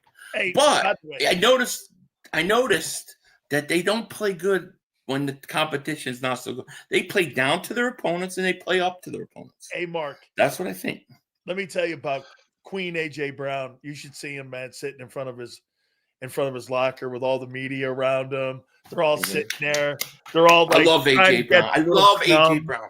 A.J. Brown's a true leader. A true spokesman for the offense. I love A.J. Brown. Oh, my God, man. I'll take A.J. Brown every day of the week. A.J. Brown's the man. I love him. I love him. I need a new A.J. Brown jersey. I need a new A.J. Brown jersey. Look at I love him. This is my home. See, you're so. See, Sills is upset because he thought that this was going to. This ain't going to. Oh yeah, you're not gonna let it. To me, it's buried. What do you mean? What do you got against Denver this week? What do you think? You think you guys blow them out? Oh, unleashing hell on Denver this week. Okay, it's going to be a blowout. Eagles like 37-10, somewhere in there. So I think this game's over in the first quarter. Yeah, and I don't say that because the Bengals aren't good. I just feel like everything that's happened, I feel like this team's a volcano offensively ready to explode. And I think they're going to take it down on Denver's ass. Denver came off a great win on Monday night, right? So they got a short week. They got to go east. They're coming off a 28-3 beating of the Bengals. Now they're set up for a beating. And I'm taking the Eagles. Easy money. Jets will win. Easy money. How about this? AJ, I want to apologize for my actions on Sunday. I love AJ. AJ, keep it up, AJ. I want to apologize for my actions. I love it. Sunday. I love it. Hey, one thing before we get out of here. Yeah. You know, we last week beat Troy Taylor, right? Yeah.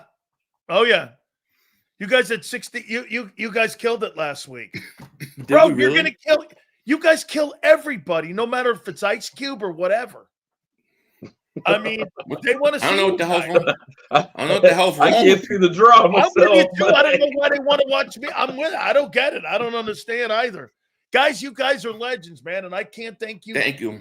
You dudes enough, man. And make sure you please check out Mark Holmes' great work that he does covering the Dallas Cowboys and our friend, of course, the legendary Philly 500. And Mark, enjoy your tie because it's all downhill from here, buddy. Read between the lines, buddy. Read between the lines. Okay? You guys. Thank you so much. Look, Dak threw another interception that was dropped.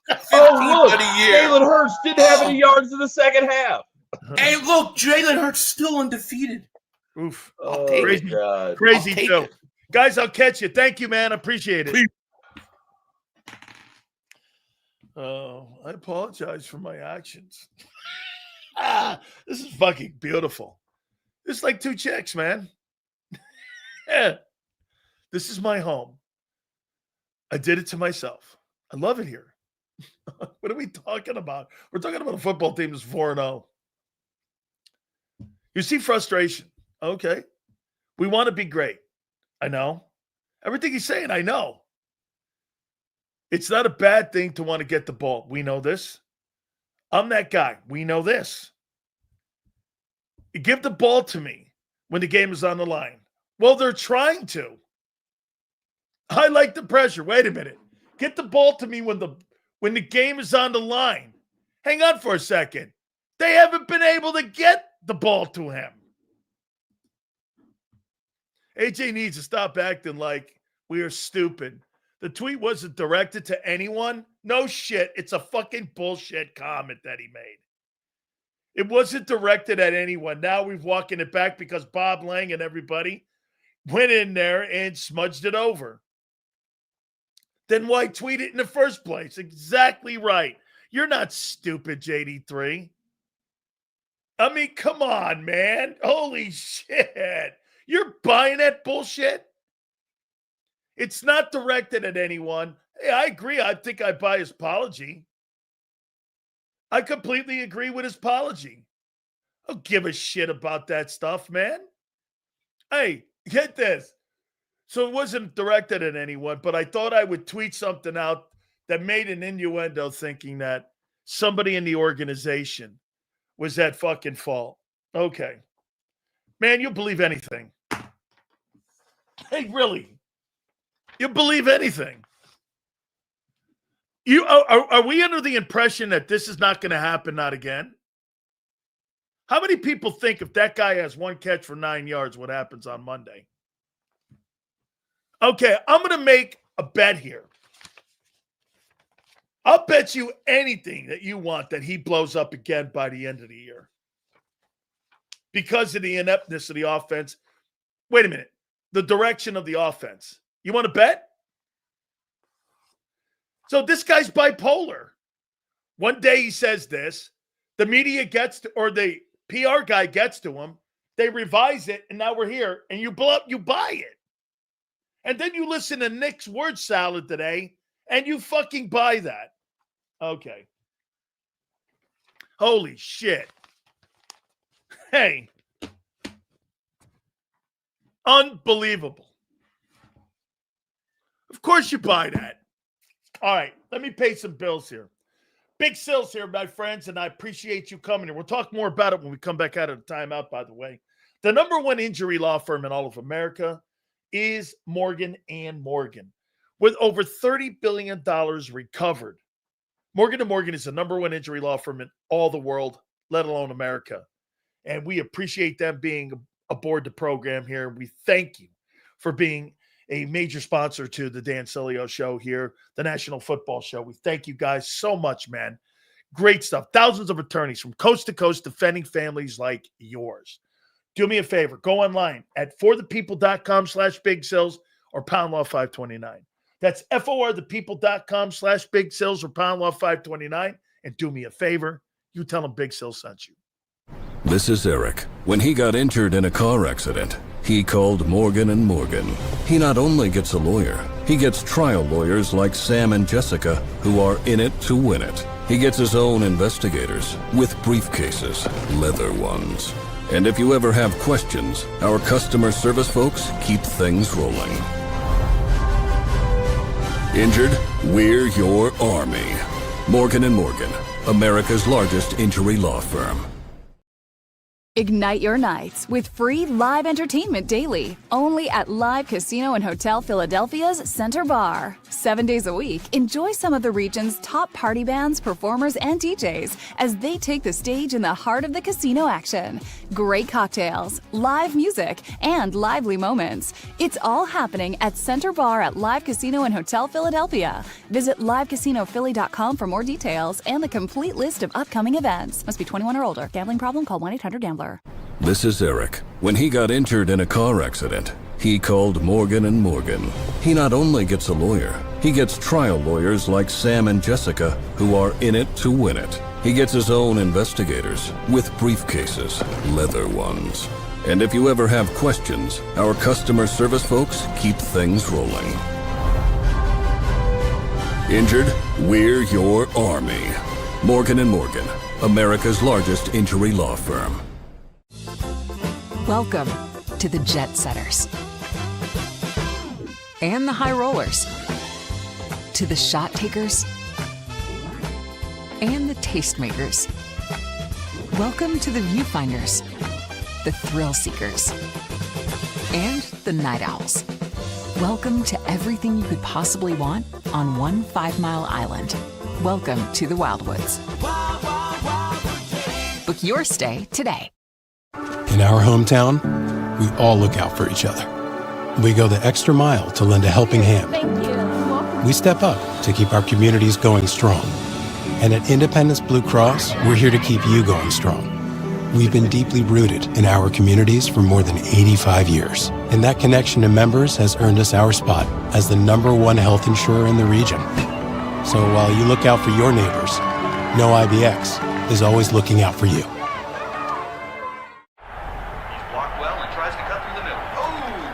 Your gut says Miami is going to win and you should take the over.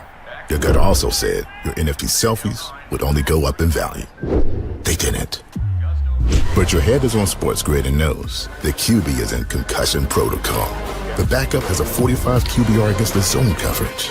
The New York D has the most sacks in the league. So yeah, trust your head. It's smarter to be on Sports Grid. EAGLES. Eagles.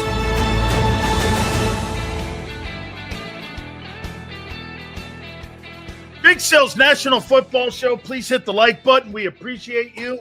Where are we right now on that like button right now? Let's see where we are. Let's see if we can get 49 more in there before the top of the hour. I'm going to bring Xander back up here in a couple minutes here on what A.J. Brown did by addressing the Philadelphia media. It's already, when I say that, it's already polluted when I say that. Because this is orchestrated. And I'm going to tell you, this is orchestrated by the PR department. I don't give a shit what you think. And this is really nothing on AJ. Do I think the guy's heart's in the good place? You bet I do. Do I think he wants to get the ball and be a part of the winning? I told you this the other day. I said this guy wants to be part of the success of the team. And that his emotions get the best of him? Well, what's he emotional over? Not being part of it. Everything he told, usually the first emotion is the truest emotion. Not after the fucking fact. When everything can be orchestrated and talked out. You know, most of the time, when you hear people, your true first emotions, right or wrong, those are the true emotions you have on a certain situation. The Eagles are notorious for backtracking a comment that the coach says, a player says. I can go down the list over the last 4 years of Nick Sirianni and everybody in that organization walking everything back. From Seattle to Desai to Brian Johnson to everything. And I'm supposed to believe this now. Okay. Really? Look, now listen, here. I'm sure he did a great speech. I'm sure it was from the heart. I don't have a problem with A.J. Brown's passion. I have a problem with the Philadelphia Eagles trying to manage that passion. Again, I don't give a fuck what other people's opinions are. I know how they have acted the last 4 years. I don't give a shit how you look at this. All I go by is actions, not words. That shit's chin wagging. Are you under the impression that this is a 4-year deal? But again, this is what makes that player great. I don't have a problem with the text, the tweet, and the apology. I don't have a problem with any of it. My problem's with the Philadelphia Eagles trying to manage the reporters, the talk show host, and everybody covering that team. That's my problem. I mean, do I believe him? I believed him with the tweet. I believed him with the apology. That's who makes that guy great. Totally true. And listen, like I said, John, Xander, IP, the Fanatic, all of them will have different opinions. Remember, I'm not loyal to anybody. I go by what I see and hear, not by what I'm hoping. I have no problem with AJ. I have no problem with it. I didn't have a problem when he tweeted it. I don't have a problem with him now with the apology. Do I buy it? Okay, so here we are on Wednesday. It's typical Philly day. Guy says something after the game on Sunday, like Jalen Hurts. Remember when he made a comment a couple years ago by saying we're not on the same page? By the end of the week, he walked it back and he's like, I'm sorry. Come on, man. There's too many. I could go down the list of at least 30 different examples of how this is handled by that department. And so whatever you say to me right now, I don't believe it. But you will. Did you hear Nick today? Lying about the O-line, giving you that word salad on why you can't get the play in on time. But I believe this. By the way, I'm not suggesting to you that I don't believe A.J. Brown. Dude, I think A.J. is so emotional and it's bipolar-ish. I think both are true. He's pissed off and was pissed off about the offense. They've talked it out and talked it through. And he's in a better place right now. Okay. What's the story? You're 4-0. What's the story? Honestly, what's the story? What's the beef? I don't have a beef with the player. I have a beef with how this is being orchestrated. This is orchestrated. Come on, man. That guy, Bob Lang, would never in a million years have allowed A.J. Brown to have a microphone in front of him if that guy was going to say anything fucking different than what he said today. You know it, and I know it. The other day when the guy said something, he went, "That's enough." Come on, man. The guy goes, "That's enough."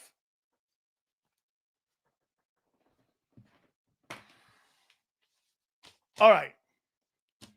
I want to get Xander's take on this here too, because again, it's a pretty good thing here, man. This is I don't have one issue with him posting or apologizing. I really don't. You know why? I know who the player is.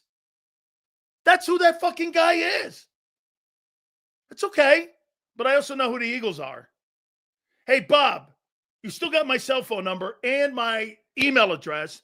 You could send me your bullshit if you want to, if you don't like what I'm saying. You got that too, right? Because I know you do. All right. Let me get my boys' take in here. Let's bring Big Z in here right now, get his take, because I don't have a problem with any of this. I really don't. I have a problem with the Philadelphia Eagles. How many times have I fucking seen orchestrated fucking backwalks in the last 4 years? I could count 30 of them. It's not anything here, man. I mean, it's just orchestrated. It is orchestrated. And at the end of the day, we know it's going to be orchestrated. I mean, they got a PR department, you know what I mean? So we know it's going to be orchestrated. But I think the best thing I'm taking from today and from A.J. Brown speaking, because a lot of people are like, it's the same bullshit, and I get it. But if he's not pushing the offense to be better, who's going to? Not Hurts. Not Hurts. Hurts is speaking right now. He's giving a bunch of bullshit. He said they asked him about Devontae Smith's lack of targets. He said, "Oh, you got to ask Devontae how he feels." He's a company if guy. A.J. Brown isn't pushing and doing this, who's going to tell the 4-0 Eagles that your win-loss record isn't the end-all, be-all, and we can be better? Now, I want to read you a quote from A.J. Brown today. And again, I don't disagree with you, by the way. I don't disagree with where you're coming from when you say Bob Lang is telling A.J. what to say. But the fact that A.J. knew this was going to happen and still decided to do it tells me he's more committed to what the end result of this was going to be than going through the 3 days of everybody attacking A.J. He's Brown. too savvy. He's more focused on getting the most out of this offense than he is worried about 3 days of Philadelphia media firestorms. You're right. Or Bob Lang having to put out a fire. You're Fuck right. you, He's Bob too Lang. savvy. Do your job, Bob. If you got to put out a fire, so be it. I got to be the best offensive player I can be. Now, this is the quote. I think it's normal to have frustrations because of the standard we hold ourselves to. We have a lot of talent on offense. And to be honest, defense and special teams have been low-key carrying us. And it's just we need to clean up what we need to clean up and get on the same page. In other words, the only honest person in the room is A.J. Brown. So all the people who want to say, oh, Bob Lang said that, I appreciate that A.J. Brown at the very least is honest and says, we're not doing what we should be doing. How many fans have we had in our chat, Sileo, saying, we're 4-0. Shut up about the offense. We're 4-0. Who cares? A.J. Brown's at least willing to say it. Why isn't the fucking quarterback saying that? Well, he's not. That's his personality. He's Okay, not well gonna then guess say it. what? AJ's the leader of that team, and the quarterback is team organization, dude. AJ is the guy who will come out and say the tough things when nobody else in the wants to league say has them. that scenario except Philly. I don't know what Jalen says behind closed doors. I know what he says in public. Nothing. Jalen, you're talking about. You just got through telling me. I appreciate AJ Brown what he just said. I don't appreciate AJ or Jalen not coming to the front with his. They should have went up there together and said that together. We know the standard we've set here. We know who we are as an organization. Look at what we've accomplished together. I would rather have seen the two of those guys hand in hand, because that would have made a solidarity move where I would have looked at it where everybody was on the same page with that. Wouldn't that have been a better look, him and AJ you're never up gonna there? get that from Jalen. Jalen's been consistent with that. He's never going to give you anything in the media. He's like Nick. He's his own former Nick. That's why he says he's room for interpretation.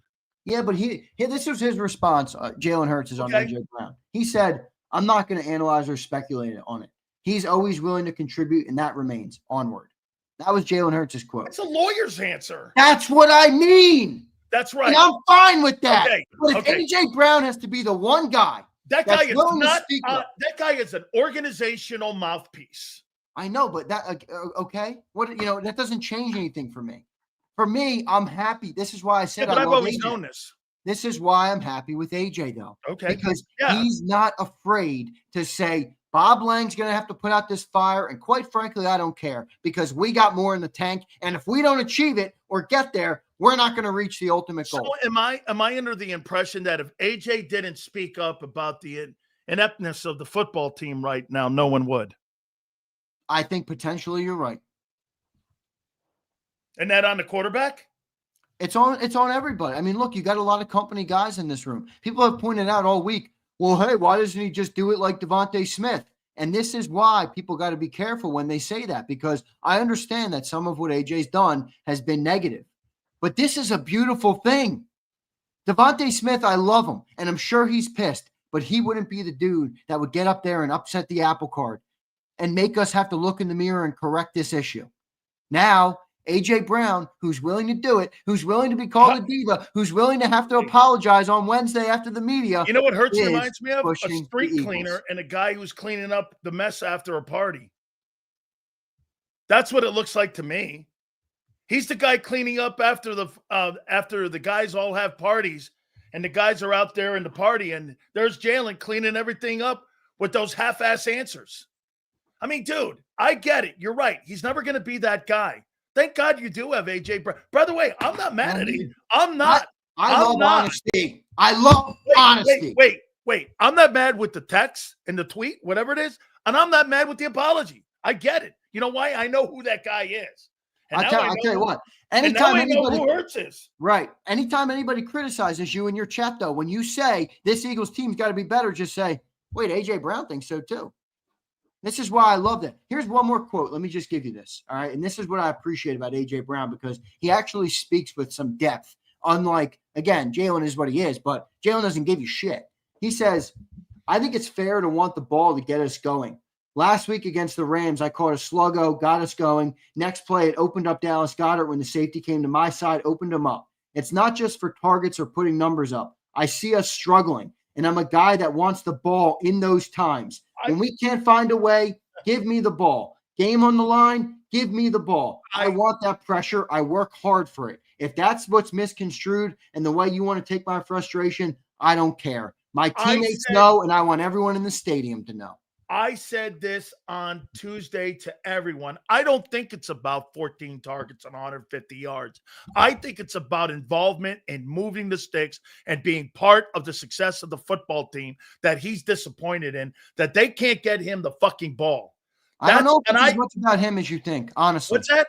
I don't know if it's as much about him individually as you think. I honestly think it's about the 31st ranked offense. Okay. That's not doing shit. Well, he knows that if he's not involved and he's got one target for 9 catches. Well, he's naturally, he's naturally a beneficiary of it. He's AJ Brown. We're not talking. But that when Nick comes out today and says, we got other playmakers and Jahan Dotson and fucking Dallas Goedert, and you can't get the ball to Devontae and AJ, I don't want to hear those other two fucking guys' names. I want to know why you can't get that to him and to Devontae. I agree with you. I think if he came away on Sunday and that dude had this, and AJ had 5 catches for 62 yards, and Devontae had 9 catches for 110 yards, I think he'd be fucking thrilled with that. I think he'd be thrilled because at least the passing game is involved. Dude, I think AJ truly believes that I think AJ thinks like the fans do in the sense of we could be the greatest show on turf.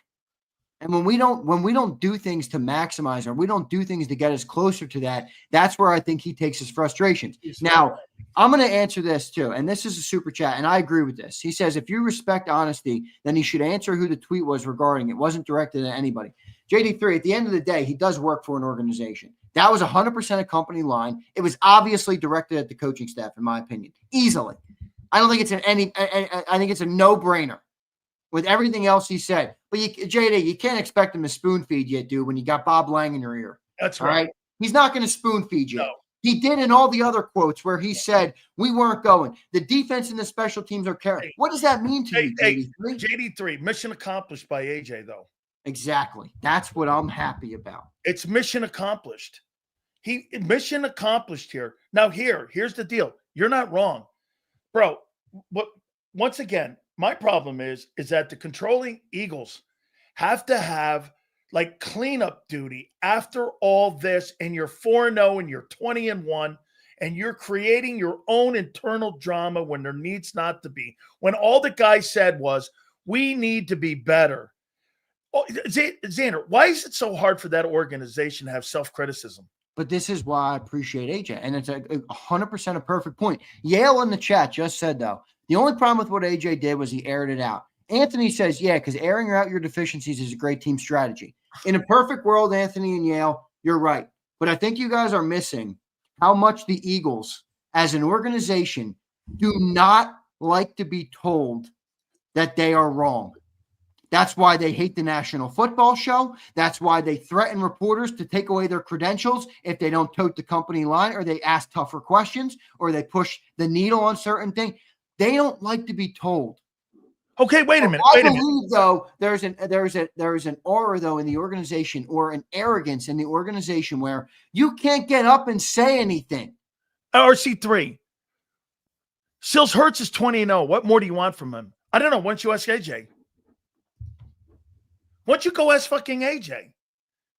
Go ask AJ, not me. He's the one out there fucking making all this. He's not wrong. Like I said, I don't have a problem with the post, and I don't have a problem with the apology. I have a problem with the controlling effort that the organization hates when any bad light is put on the quarterback, the coach. By the way, you know what this is really put on too? This is put on the culture you're building that we're told all the time, once again, that Nick Sirianni touts about how his culture in the building. So wait, this guy can't say anything. Now he has to walk it back, and he has to apologize. I'll tell you what his apology, though, has. It's a little bit of backhand on it, and I like that fact in him, that it's a little bit of a backhand. Hey, we're not playing very well right now. And that's a backhanded fucking apology as far as I'm concerned. Again, if he doesn't do it publicly, this was my point about what I just said. If he doesn't do it publicly, nobody would listen, because inside that organization, they all walk on water, and they think like that. They're surrounded by people who reaffirm that. They have reporters in the room who reaffirm that. Everybody tells the Eagles constantly how great they are. AJ's one way to get the message across that we're not good enough right now is to go public. And now they all have to deal with it. I view this as AJ sitting there taking arrows right now, taking arrows for everybody. And at the end of the day, the Eagles are going to be a better football team because AJ Brown took to Twitter after the Bucs game. I'll tell you what he did too. He put more pressure on everyone in the organization for Sunday's game. 100%. Too bad the quarterback won't take that same pressure on. Well, look, Jalen Hurts comes from the Saban school, same as Devontae. Even if they're pissed, they're not going to give you anything. They're going to keep it in-house. That's what most people want players to be. And I get it. You know, you're getting that from Jalen. I got no problem with him doing it, but you're not going to get that type of mentality. I don't know how he is behind closed doors. But no, you're right. You're not going to get that from Hurts, where he's going to take on the emphasis of the failures of the team. He's just not. AJ is. AJ took on the entire brunt of what's going on with the offense. That's why not the quarterback. I think while it looks unconventional, in a way, it's a show of leadership. Completely. We're better than this. We're better than this. AJ's the total leader of that team. I agree. It's not Hurts. I think Hurts is a leader in his own way. No, he's not a vocal guy. leader. I don't think he's a vocal type leader. I think he's a show you type of Okay, leader. no, you know who he is? He's like Derek Jeter. He's not going to say anything. Right, but I don't have a problem with that when it's coupled with a guy like AJ. It actually helps. The guy who was the true leader of those dynasties was really a guy named Paul O'Neill, who was the guy who was telling everybody in the locker room, telling everybody, shut the fuck up and let's go play and be quiet and all that. And there were vocal leaders like Sheffield that were in there. So again, it's how you look at it. All right, brother, I'll get out of here. I want you to finish. My takeaway, though, on Hurts, though, Xander, before you go, my takeaway on Hurts, though, is that I don't think this was a good look for him. I don't think this was a good look for Jalen Hurts. I don't know, though, because I think Hurts actually agrees he just would never be the guy that would say it. Because remember, he's had the straitjacket comment. He had the comment to Pam Oliver after week 3. He had the comments last year. I think Jalen wants to be let loose a little more. I really do. Okay. He just can't express himself is what you're saying? I think he's a little bit more of a company guy. Yeah, I think you're right. I think he's a company dude, I don't think he's going to upset Jeffrey Lurie and Howie Roseman by making Bob Lang have to put out a fire. That's an AJ role. That's a little bit more of it's like you and I, you get the guy who gets sent to the principal's office, and then there's the guy who folds his hands and sits in his chair. Jalen sits in the chair. Are you suggesting to me you never went to the principal's office? I'm not buying that one either. Nobody got sent to I'm saying I am that guy. Nobody got sent more than me. I think I set the record at my Catholic school for most principal office appearances. But all right, wait. Let's by the way, I can't wait to hear what John says in the morning about this too. So make sure you check out. Hang on. I can't wait to hear it also, because it'll confirm or it will dispel what I'm thinking. So that Birds 365 is going to be a must watch too. Yeah, Big Z, appreciate you, brother. Real quick. Wait, let's read. Yeah, we got just real quick because there's something you missed. Jalen Jordan is an egomaniac. Read the room, fellas. Stop falling for the banana in the tailpipe. Well, he might have a little bit of that.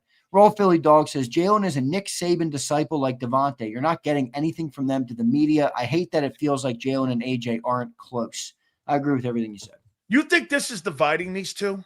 No, I think, but I do think they have a business strict relationship. Or do you think that the organization is trying to divide them? No, I don't think that. I think AJ Brown. Dude, they're two different statements. Yeah, I know. But I think A.J. Brown's really trying to get the most out of the offense. I think Jalen Hurts says the company lines when he goes up to the press conference. Okay. That's why he's got a book of quotes that people put on Instagram. That's I know. What he reads they're completely polar opposites of one another. JD3 says, if you were up, we already got that. Leon said, just saw it. My thoughts, AJ and Jalen aren't close. Yeah, I kind of got that vibe a little too, but I don't care about that. I just want them to produce at the highest level they can. Kyle says, Sirianni lost his Stugotz when he took the Eagles head coaching job. I don't know. I think he understands that role. I think he knows how to be the head coach of the Philadelphia Eagles. JD3 says, all I got from that presser, Bob Lang made me apologize. I didn't get all. That's not all I got, JD3. But did Leon said he had a super in there? Did we got it. We just read it. That was the one who says he doesn't think AJ and Jalen are close. Okay. All right, bro. All right, good show, man. I'm gonna post these up ASAP. Your reaction and then our reaction together. You got it, bro. Appreciate it. Make sure you guys check out Birds 365. Yeah, Xander's right about AJ. Mission accomplished. It's mission accomplished. It is. Okay. Now, for me, there's two different vehicles here. And here's what's going to happen on Sunday now. How does this affect the Eagles going into that Bronco game? Does it juice them up? Does it make them want to go out there and destroy Denver? Okay? Because to Yale's point here, okay, this is not over with. As much as the Philadelphia press is no longer the Philadelphia press. Okay? I agree with this 1,000%. AJ put him on blast.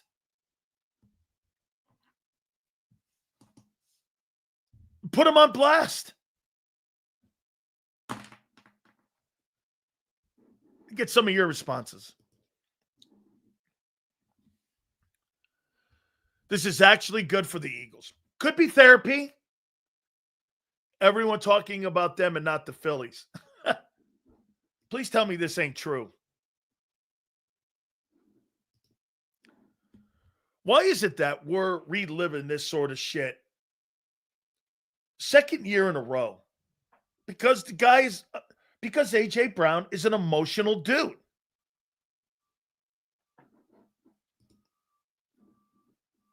This is not awful here. Sometimes you have to kick the hornet's nest to see if they're still alive. It's a wake-up call. Okay? Twiz, I think all of us are starting to be on the same page with this stuff. I'm not mad at AJ, bros. I'm not. I'm really not. You know why? Because I know what he is. He's going to post shit. He's going to apologize because the organization, and I'm with you guys. Okay? AJ, that was an apology Bob Lang wrote for him. Absolutely true. Bro, you want to hear something even more obnoxious? A.J. Brown is the 66th most productive wide receiver in pro football right now, coming out of week 4. He is the 66th. Let me get that right. I want to double check that because last night's games. Hold on. This is what he sees. He surely sees the 4-0. Don't kid yourself. But here's A.J. Brown. Okay? Here's what A.J. sees. A.J. Brown right now is the 61st most productive wideout in pro football. 61. 61. He's the 61st most productive wide receiver in pro football.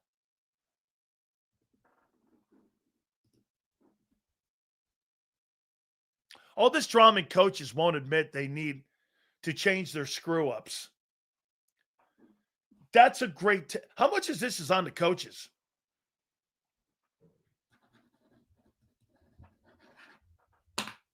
Guys, isn't this on the coaches? Isn't this on Nick and Kevin Patullo? Get this. Think about this. This is actually all on the coaching staff. I believe that Super Bowl 57 loss destroyed their relationship. They used to always work out in the offseason together. After that, they were distant. This drama is 100% on the coaches. Who else created this? What's AJ bitching about? I'll tell you this. It's got nothing to do with Vic Fangio. I think that's why Vic and Nick seemingly have this discord with one another a little bit. Right? All on the coaching staff. Hey, Nick and Kevin, go block. He is speaking out against the analytics and trying to get change. He doesn't mean 175. I agree with you, Stephen. 1,000%. Absolutely.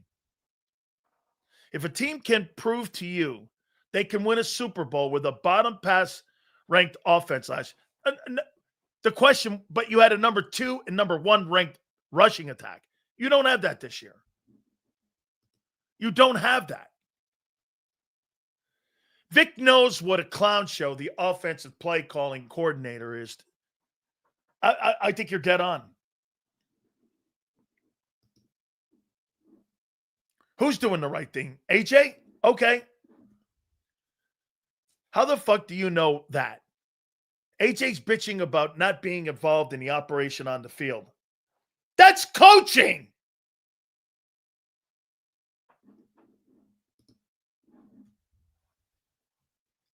They literally are talking win at all costs seriously, taking win at all costs seriously. They keep relying on the defense like the defense is the one being paid $250 million. Correct. I'm going to say it. We killed Denver Sunday, 38-10.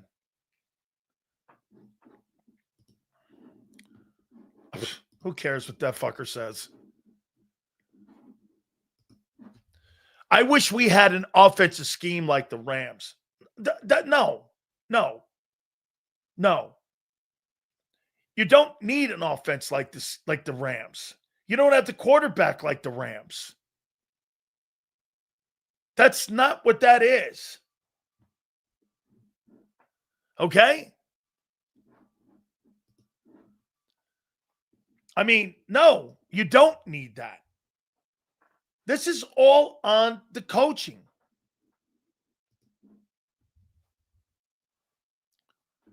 Yeah, whatever, Kai. Dude, I don't know. M-Race is the worst. I was talking about, okay, I got it, brother. Thank you. I got it. Understood. We need an offensive scheme like the Ravens. No, the Ravens need an offensive scheme and play calling like the 22 Eagles. Yes. No other coach would struggle to get their number one guy involved. It's crazy. I happen to agree. I think Monken's taking steps back, in my opinion. I do. I agree.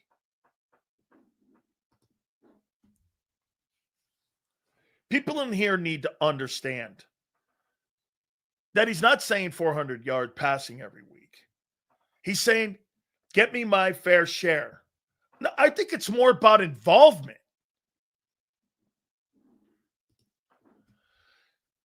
Sileo, if you were the OC, how would you develop the offensive scheme?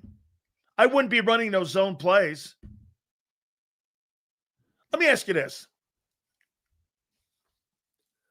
If I lose a ball game because I throw a pick to A.J. Brown and it tips off somebody and it goes the other way, okay. I was trying to get the ball to my playmaker to win ball games. That fucker's going to win me more games than he's going to lose me. So if I throw a pick and it goes back the other way and I lose, let me ask you something. Out of 17 ball games, if I throw the ball to A.J. Brown, how many games do I win a year? If I throw the ball to A.J. Brown and I get the ball in his hands, how many games do you think I win?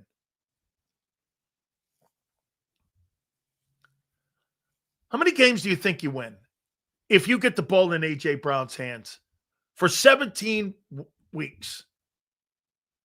How many games? 12? 13? More than you lose? How many games do you think I win if I get the ball in the hands of Jahan Dotson for 17 weeks? Less than half? Right, Mikey? Right?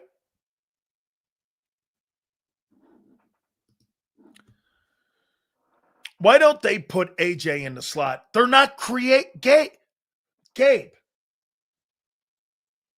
They're not creative.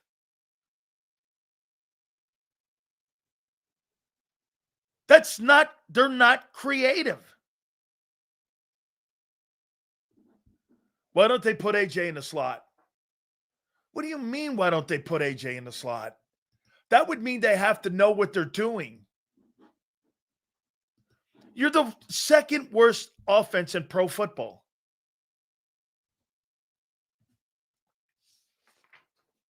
I mean,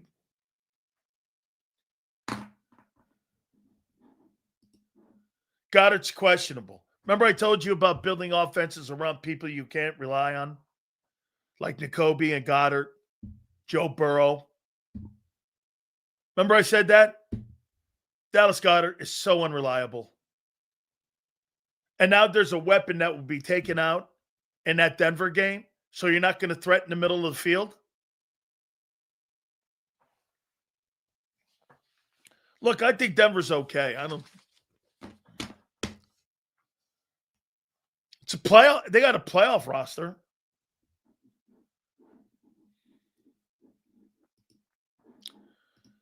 Dr. Reyes says he'll be okay. I'm convinced Goddard is made of glass. Number one seed getting the ball to AJ. The Eagles' organizational offense doesn't involve for AJ. He strictly lines up at the X, runs a 9 slant or an out. You're dead on. Dead on, dude. Denver's better than Dallas. I don't really think Dallas is that good. They can't stop anybody on defense. They're more balanced than Denver. Offense is not bad. It's not great. And their defense is really good.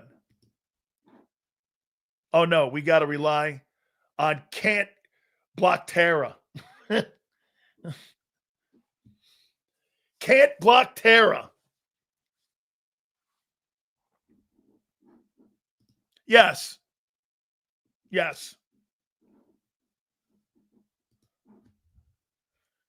Got hurt, hasn't been able. Oh, my God. You guys are starting to sound like Big Sills now with all these nicknames. What do we got here? Can't block Terra rules. There you go. Put tooth at tight. Toth. How about Turnstile? What is his name? Matt Turnstile? Calcaterra can't Dude, he sucks. Are you kidding me? Oh, my God. Let me pay some bills here.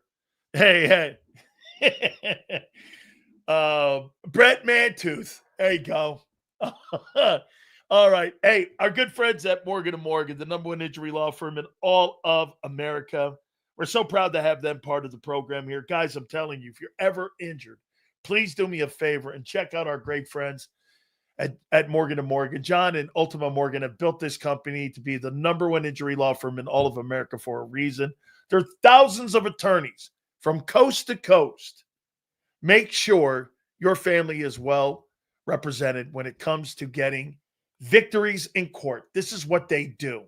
Go to forthepeople.com/Big Sills or Pound Law 529. That's forthepeople.com/Big Sills or Pound Law 529 and do me a favor. You tell them Big Sills sent you. This is Eric. When he got injured in a car accident, he called Morgan & Morgan. He not only gets a lawyer, he gets trial lawyers like Sam and Jessica who are in it to win it. He gets his own investigators with briefcases, leather ones. And if you ever have questions, our customer service folks keep things rolling. Injured? We're your army. Morgan & Morgan, America's largest injury law firm. Ignite your nights with free live entertainment daily, only at Live Casino and Hotel Philadelphia's Center Bar. 7 days a week, enjoy some of the region's top party bands, performers, and DJs as they take the stage in the heart of the casino action. Great cocktails, live music, and lively moments. It's all happening at Center Bar at Live Casino and Hotel Philadelphia. Visit livecasinophilly.com for more details and the complete list of upcoming events. Must be 21 or older. Gambling problem? Call 1-800-GAMBLER. This is Eric. When he got injured in a car accident, he called Morgan & Morgan. He not only gets a lawyer, he gets trial lawyers like Sam and Jessica who are in it to win it. He gets his own investigators with briefcases, leather ones. And if you ever have questions, our customer service folks keep things rolling. Injured? We're your army. Morgan & Morgan, America's largest injury law firm. Welcome to the Jet Setters and the High Rollers, to the Shot Takers and the Tastemakers. Welcome to the Viewfinders, the Thrill Seekers, and the Night Owls. Welcome to everything you could possibly want on one 5 Mile island. Welcome to the Wildwoods. Book your stay today. In our hometown, we all look out for each other. We go the extra mile to lend a helping hand. We step up to keep our communities going strong. And at Independence Blue Cross, we're here to keep you going strong. We've been deeply rooted in our communities for more than 85 years. And that connection to members has earned us our spot as the #1 health insurer in the region. So while you look out for your neighbors, know IBX is always looking out for you.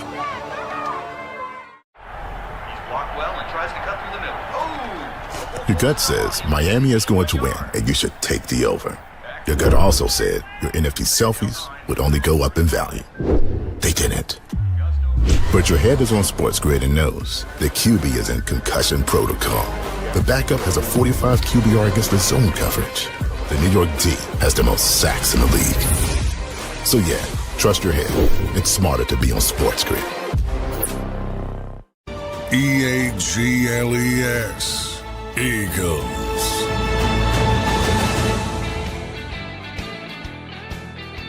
Dear football God,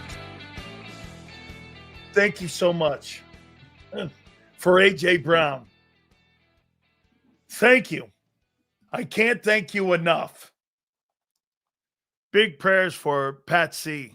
God bless y'all. Cool. Thank you so much for A.J. Brown. I can't thank you enough. And I can't thank you enough for having somebody that has a set of coolions outside your quarterback with the leadership of A.J. Brown. Yes, sir. Just get A.J. the damn ball. Sound like Keyshawn.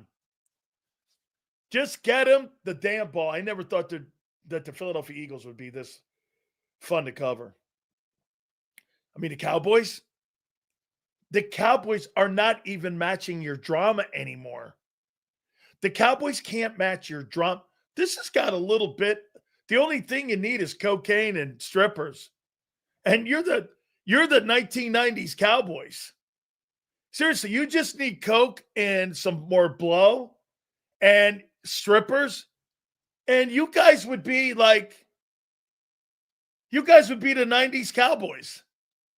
You win, and you got drama. This thing's great. Watch this. I can't wait to see what happens tomorrow. All right, guys, make sure you guys please do me a favor. Hit the like button. We appreciate each and every single one of you. Thank you so much. I mean, Philly 500 and Mark, the Battle Royale is always great. We will see you tomorrow, 2 to 6. We'll catch you on the flip side.